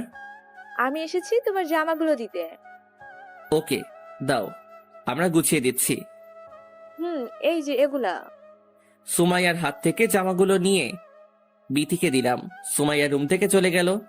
আচ্ছা, তোমার কি কোনো জ্ঞান বুদ্ধি নেই? আমি কি জানতাম নাকি যে ও এমন সময় চলে আসবে? তোমাকে আমি কত করে বলেছি যে কেউ এসে পড়বে, কিন্তু তুমি আমার কথা শুনলে না। হয়েছে, আর বলতে হবে না, তাড়াতাড়ি গুছিয়ে নাও। করছি তো। আমাদের গোছানোর কাজ শেষ করে রেডি হয়ে নিলাম আর বাসা থেকে বেরিয়ে পড়লাম। আমি ড্রাইভ করছি আর সুমাইয়া আমার কোলে বসে আছে আর বিথি পাশের সিটে বসে আছে। আমরা 3 দিনের জন্য খাগড়াছড়ি ঘুরতে বেরিয়েছি। বিকেলে গাড়ি ড্রাইভ করা শুরু করি। আমাদের সেইখানে পৌঁছাতে রাত পেরিয়ে যাবে। রাতে গাড়িটাকে একটা হোটেলে দাঁড়িয়ে করিয়ে রাতের খাবারটা খেয়ে নিলাম। খাওয়ার পর আবার ড্রাইভিং শুরু করে দিলাম। এই আমার ঘুম পাচ্ছে। তাহলে সিটটাকে হেলে দিয়ে শুয়ে থাকো। না, এইভাবে আমার ঘুম হবে না। তাহলে কি করবে? আমি তোমার কোলে ঘুমাবো। দেখো না, আমার মা আমার কোলে ঘুমিয়ে আছে। এই, ওইটা কিন্তু আমার জায়গা, এইটার ভাগ আমি কাউকে দিব না। এখন কি করব তাহলে? সুমাইয়াকে আমার বুকে দাও আর আমি তোমার কোলে শুয়ে পড়ি। তোমাকে নিয়ে আর পারা যায় না। পারতে হবে না। এই বলে বিথি আমার কোলে ঘুমিয়ে পড়ল। আমি বিথির মাথায় হাত বুলাচ্ছি আর বিথি চুপ করে শুয়ে আছে। ভোর রাতে আমরা খাগড়াছড়ি হোটেলে গিয়ে উঠলাম, কিন্তু বিথির জন্য আমি গাড়ি থেকে নামতে পারছি না। এই বিথি, উঠো। কি হয়েছে, ডাকছো কেন? আমরা এসে গেছি তো, হোটেলে যাবে না? যাচ্ছি। এই বলে বিথি আমার কোল থেকে উঠে গেল। আমিও সুমাইয়াকে কোলে নিয়ে রুমে চলে আসলাম। গাড়িটাকে পার্কিং করে রাখলাম। সারা রাত ড্রাইভিং করে খুব ক্লান্ত হয়ে গেছি। রুমে এসে 3 জনে ঘুমিয়ে গেলাম। ঘুম থেকে অনুভব করলাম কেউ একজন আমাকে ধাক্কাচ্ছে। ঘুম চোখে তাকিয়ে দেখি সুমাইয়া ধাক্কা দিচ্ছে। কি হয়েছে মা, ধাক্কা দিচ্ছ কেন? বাবা, আমরা কোথায় এসেছি? আমরা একটু পর ঘুরতে বের হব। এটা হোটেল। তাহলে ঘুমাচ্ছ কেন? ওঠো ঘুম থেকে। একটু ঘুমাতে দাও আমাদের। না বাবা, আর ঘুমাতে পারবে না, ওঠো এখন। এই তো উঠতেছি। সুমাইয়ার জোড়াজুড়িতে বাধ্য হয়ে ঘুম থেকে উঠলাম। পাশে বিথি শুয়ে আছে, ওকেও জাগিয়ে দিলাম। রেডি হয়ে নিলাম খাগড়াছড়ি ভ্রমণ করার জন্য। সকালে নাস্তা করে সারাদিন ঘুরলাম। ঘোরা শেষ করে হোটেলে আসতে আসতে রাত হয়ে গেছে। বাবা জানো, আজকে খুব ভালো লেগেছে আমার কাছে। জায়গাটা তোমার পছন্দ হয়েছে? হ্যাঁ, অনেক পছন্দ হয়েছে। তোমার আম্মুকে জিজ্ঞেস করলে না জায়গাটা কেমন লেগেছে? তুমি বসো, আমি জিজ্ঞেস করে আসছি। এই বলে সুমাইয়া ওর মায়ের কাছে চলে গেল আর আমি শুয়ে শুয়ে মোবাইল টিপছি। অন্যদিকে শালা তুই পাগল হয়ে গেছিস, তোর কথায় আর কাজে কোনো মিল নেই। তোর আবার কি হয়েছে? ভাই, তুই সোজা সাপটা বলিস না কেন যে তুই ইমনকে কিছু করতে পারবি না? ও, এই ব্যাপার। আরে পাগল, সবুর কর, সবুরে নেওয়া ফলে। এই কথা আমি গত কয়েক বছর যাবৎ শুনতেছি। জানি তুই কিছুই করতে পারবি না। দেখ আমি করি কিনা, তাই ইমনের উপর নজর রাখছিস তো? তার বলা লাগবে না, সব সময় নজর রাখছি। এখন কোনো খবর পেয়েছিস ওর নামে? ও ওর স্ত্রী আর মেয়েকে নিয়ে খাগড়াছড়ি ঘুরতে গেছে। ঘুরতে দে, ওকে মজা করতে দে, শেষ চালটা আমরাই দেব। এই কথা অনেকবার শুনতেছি, কিন্তু তুই কিছুই করছিস না কেন? চুপ থাক আর এইখান থেকে যা, আমাকে ভাবতে দে। রায়হান আর কিছু না বলে রেগে সাব্বিরের রুম থেকে বেরিয়ে যায় আর সাব্বির ভাবতে থাকে কিভাবে ইমনের ক্ষতি করা যায়। এইদিকে, এই বিথি, কই তুমি? কি হয়েছে, ডাকছো কেন? আজকে সারাদিন তেমন কথা বলো নাই আমার সাথে, কারণটা কি জানতে পারি? কই, বলেছি তো। আচ্ছা, কাল কই যাবা? দেখি কই যাওয়া যায়। কাল রাতে কিন্তু আমার ঘুম হয়নি ভালো করে। ঘুম হয়নি কেন? তুমি জানো না আমি তোমার বুক ছাড়া ঘুমাতে পারি না? সেটা তো জানি। তাহলে আজকে আমাকে বুকে টেনে নিয়ে আমাকে ঘুম পাড়াতে হবে। আচ্ছা, পাড়িয়ে দেব। হঠাৎ বারান্দা থেকে সুমাইয়া আসলো। বাবা খাবে না? আমার অনেক ক্ষুধা পেয়েছে। এই তো মা, আমরা এখন খাবার খেতে বের হব। সবাই মিলে বাহিরে গিয়ে খেয়ে আসলাম। এইভাবে কয়েকদিন খাগড়াছড়ি থেকে অনেক মজা করলাম। আজকে আবার শহরে ফিরে যাব। নিয়ম মাফিক আমি আবার ড্রাইভিং শুরু করে দিলাম। কিছুক্ষণ ড্রাইভিং করতেই বিথি বলে উঠল, এই গাড়ি থামাও। কেন? গাড়ি থামাবো কেন? থামাতে বলেছি, থামাও। বিথির কথা শুনে গাড়িটা সাইড করে দাঁড় করালাম। কি হয়েছে, গাড়ি থামাতে বলেছো কেন? ওই দেখো আইসক্রিমের দোকান, আমাদের জন্য আইসক্রিম নিয়ে আসো। এখন খাওয়া লাগবে না, এইগুলো খেলে পেট খারাপ করবে। না বাবা, কিছু হবে না, তুমি আমাদের জন্য আইসক্রিম নিয়ে আসো। তোমাদের জ্বালায় আর পারা যায় না। ওকে তোমরা বসো, আমি আনতেছি। এই বলে গাড়ি থেকে বেরিয়ে রাস্তা পেরিয়ে অন্য রাস্তায় গিয়ে ওদের জন্য কিছু আইসক্রিম কিনলাম। আইসক্রিম কেনা শেষ করে রাস্তা পার হতে লাগলাম। হঠাৎ কিছু একটা আমাকে প্রচন্ড বেগে ধাক্কা মেরে চলে যায়, আর আমি ছিটকে কয়েক হাত দূরে পড়ে যাই। শুধু মনে হচ্ছে আমার মাথা দিয়ে প্রচুর রক্ত বের হচ্ছে। এরপর আমার আর কিছুই মনে নেই। গাড়ির ভিতর থেকে বিথি আর সুমাইয়া আমার এই অবস্থা দেখে দ্রুত গাড়ি থেকে আমার কাছে আসলো। দুজনে চিৎকার দিয়ে কাঁদতে লাগলো। চারপাশে অনেক লোকজন জড়ো হয়ে গেছে। আই ইমন, চোখ খুলো, দেখো তোমার কিচ্ছু হবে না। বাবা ওঠো, চলো আমরা বাসায় যাব। এই বলে বিথি আর সুমাইয়া কাঁদতে লাগলো। কিছু লোক আমাকে ধরে পাশের একটা হাসপাতালে নিয়ে আসে। এইদিকে বিথি, তানবীর, ফারিয়া আর রাফিকে কল করে সব বলে দেয়। ওরা তিনজন হাসপাতালে আসার উদ্দেশ্যে রওনা দিয়ে দেয়। বিথি অপারেশন থিয়েটারের সামনে অপেক্ষা করছে, আর তার চোখ দিয়ে অঝরে পানি পড়ছে। এইদিকে সুমাইয়াও কেঁদে যাচ্ছে। মা কান্না করো না, তোমার বাবার কিচ্ছু হবে না। বাবা কি আমাদের সাথে আগের মতো মজা করতে পারবে? পারবে। তুমি কান্না করলে তোমার বাবার কষ্ট হবে অনেক। আচ্ছা, তাহলে আমি আর কান্না করব না। সুমাইয়াকে সান্ত্বনা দিয়ে নিজে ভিতর থেকে প্রচুর ভেঙে পড়েছে, কিন্তু সে সেটা প্রকাশ করতে দিচ্ছে না। এইদিকে ডাক্তাররা তাদের কাজ করেই যাচ্ছে, আর বিথি অপেক্ষা করে আছে কখন ডাক্তার থিয়েটারের থেকে বের হবে। আর ওর চোখ দিয়ে যেন পানির বন্যা বইছে। অন্যদিকে সাবাস বাঘের বাচ্চা, তোর মনে যে এটা ছিল তা আমাকে আগে বলিসনি কেন? সবুরে নেওয়া ভালো, ও আমাকে পঙ্গু করেছে, আমি ওকে উপরে পাঠিয়ে দেওয়ার ব্যবস্থা করে দিলাম। আচ্ছা তুই এত বড় একটা কাজ করলি কেমনে? এইটা নিনজা টেকনিক, যা সবাইকে বলা যায় না। বেচার এখন হাসপাতালের বেডে শুয়ে আরাম খাচ্ছে। আমার সাথে যে লাগতে আসবে তার আমি এই অবস্থা করে ছেড়ে দেব। কি রে, আজকে বাসায় আঙ্কেল আন্টি নাই? না, তারা বেড়াতে গেছে, কাল আসবে হয়তো। তুই আজকে আমার সাথে থাকবি। ওকে, থাকবো, আর সারাদিন মজা করব। ওইদিকে ইমন বিছানায় শুয়ে মৃত্যুর সাথে পাঞ্জা লড়ছে। এই খুশিতে আজকে সবাইকে ট্রিট দিয়ে দিস। তা তো দিবই। এইদিকে বাবা মা হাসপাতালে চলে আসলো। বিথি মাকে দেখেই মাকে জড়িয়ে ধরে কান্না করে দেয়, সাথে মাও কাঁদতে লাগলো। মা, নিজের মনকে শক্ত কর, দেখবি আমার ছেলে কিচ্ছুই হবে না। বিথি কিছু না বলে অঝরে কাঁদছে। বিথি আর মায়ের পরিস্থিতি আড়াল করতে বাবা সুমাইয়াকে অন্যদিকে নিয়ে যায়। ডাক্তার কি কিছু বলেছে? না, ডাক্তার এখনো থিয়েটার থেকে বের হয়নি। আল্লাহকে ডাক, দেখবি সব ঠিক হয়ে যাবে। এই বলে সবাই অধীর আগ্রহ নিয়ে বসে আছে ডাক্তারের মুখে আমার অবস্থা শোনার জন্য। কিছুক্ষণ পর ডাক্তার বেরিয়ে আসলো, আর সবাই দৌড়ে ডাক্তারের কাছে গেল। ডাক্তার সাহেব, আমার স্বামী কেমন আছে? দেখুন, নিজেকে শান্ত করুন, আমরা আমাদের সর্বোচ্চ চেষ্টা করে চলছি। তাকে যেইভাবেই হোক সুস্থ করে দিন। যা টাকা লাগবে আমরা দিব, তবুও তাকে সুস্থ করে দিন। দেখুন, সব তো আর টাকা দিয়ে হয় না। রোগীর মাথা দিয়ে প্রচুর ব্লাডিং হয়েছে, কিন্তু কখন জ্ঞান ফিরবে তা বলা যাচ্ছে না। এখন আল্লাহর কাছে দোয়া চান। এই বলে ডাক্তার চলে গেল। ডাক্তারের কথা শুনে বিথির কান্না আগের থেকে বেড়ে গেল, সাথেও মা কান্না করছে। তাদের একমাত্র সাহায্য যিনি করতে পারেন তিনি হলো আল্লাহ। এই মনোভাব নিয়ে বিথি আল্লাহর নিকট দোয়া চাইতে লাগলো। এইদিকে তানভীর আর রাফি, ফারিয়া দ্রুত হাসপাতালে চলে আসলো। তারা বিথিকে সান্ত্বনা দিতে লাগলো। তানভীর হয়তো কিছুটা সন্দেহ করতে লাগলো যে ব্যাপারটা কি হয়েছে। তানভীর ইশারায় রাফিকে ডাকলো। আমার আর বুঝতে বাকি রইল না যে কাজটা সাব্বিরের। আমারও মনে হয় যে ওই শালার কারণে আজ আমার বন্ধুর এই অবস্থা।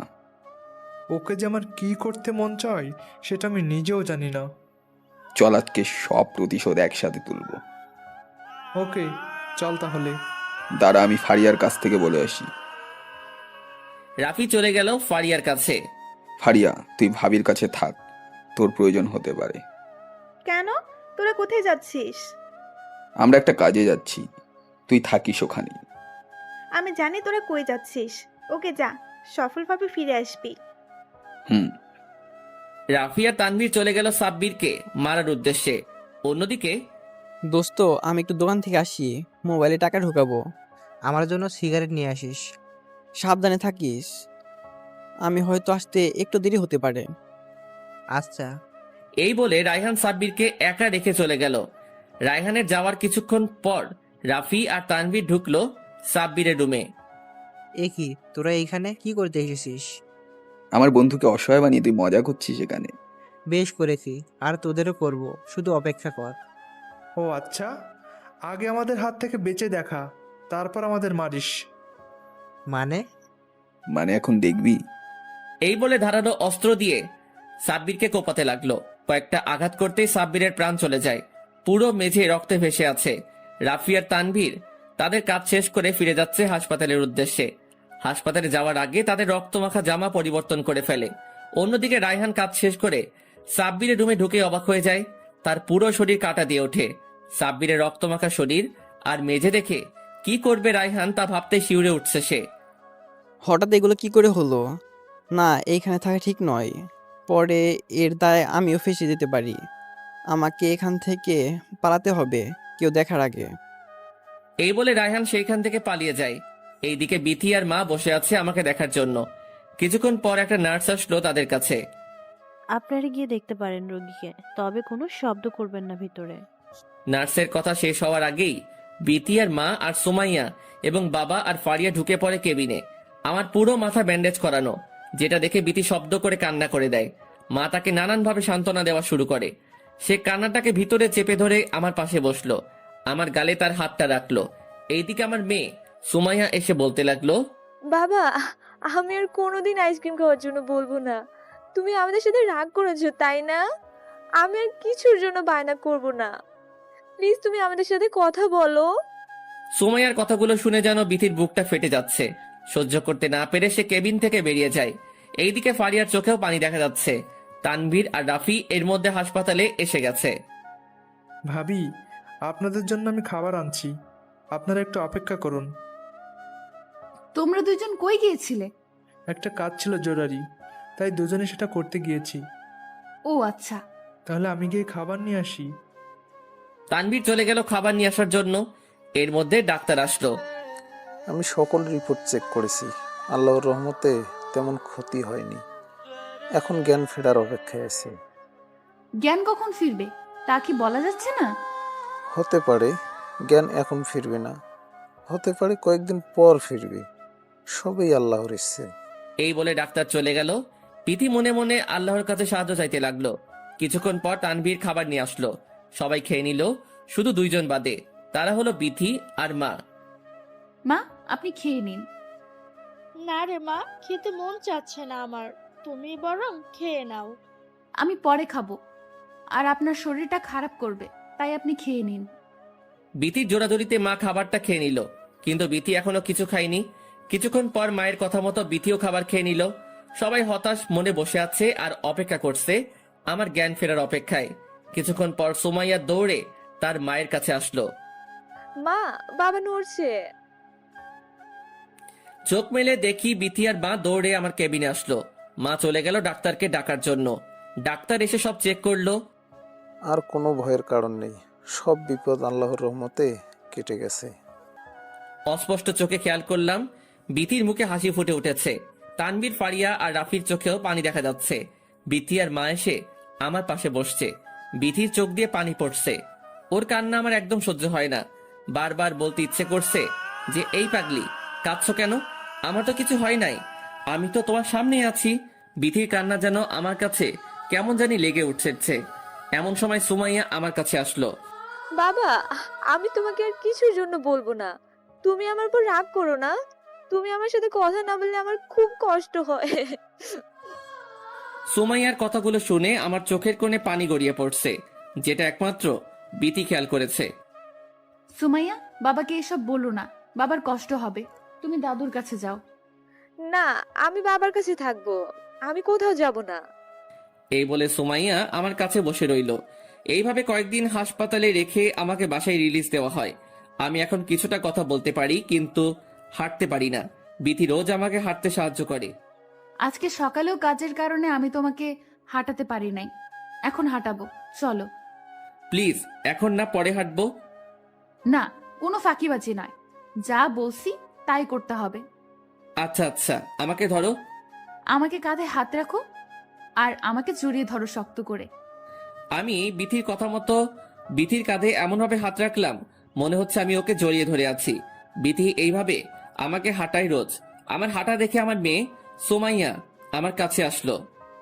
মা, আমি আজকে বাবাকে হাঁটাবো। সুমাইয়া, তুমি এটা করতে পারবে না, কষ্ট হবে তোমার। না, আমি পারবো।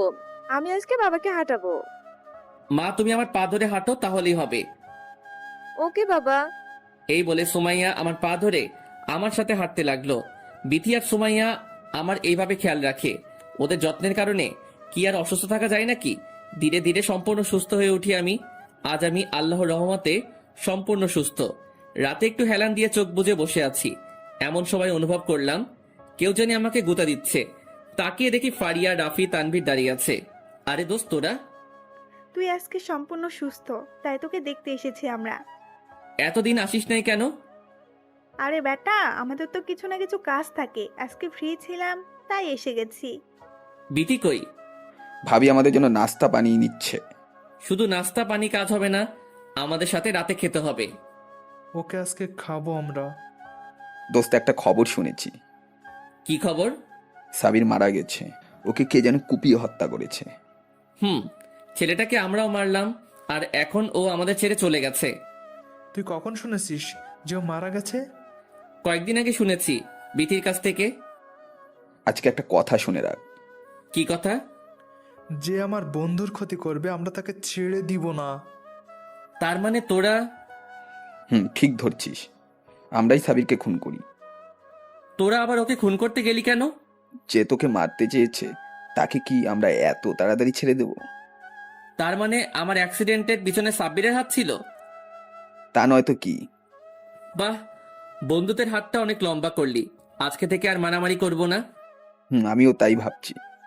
এর মাঝে বিথি চলে আসায় কথা মাঝপথে থামিয়ে দিলাম। বিথি সবাইকে নাস্তা দিচ্ছে, সাথে আমিও খাচ্ছি। রাতে সবাই জমিয়ে খাবার খেলাম, অনেক আড্ডা দিলাম। রাফিয়া, তানভীর এবং ফারিয়া চলে গেল। সুমাইয়া তার দাদির কাছে আছে। আমি আর বিথি ঘুমানোর প্রস্তুতি নিচ্ছি। বিথি কাজ করছে আর আমি ওকে পিছন থেকে জড়িয়ে ধরলাম। এই, কি করছো? দরজা বন্ধ আছে, কেউ দেখবে না, আর পালাতেও পারবে না। তাই নাকি? তা হঠাৎ এইভাবে জড়িয়ে ধরার কারণ? আদর পেতে চাই। না দিলে কি করবা? জোর করে নিব। জীবনেও পারবে না।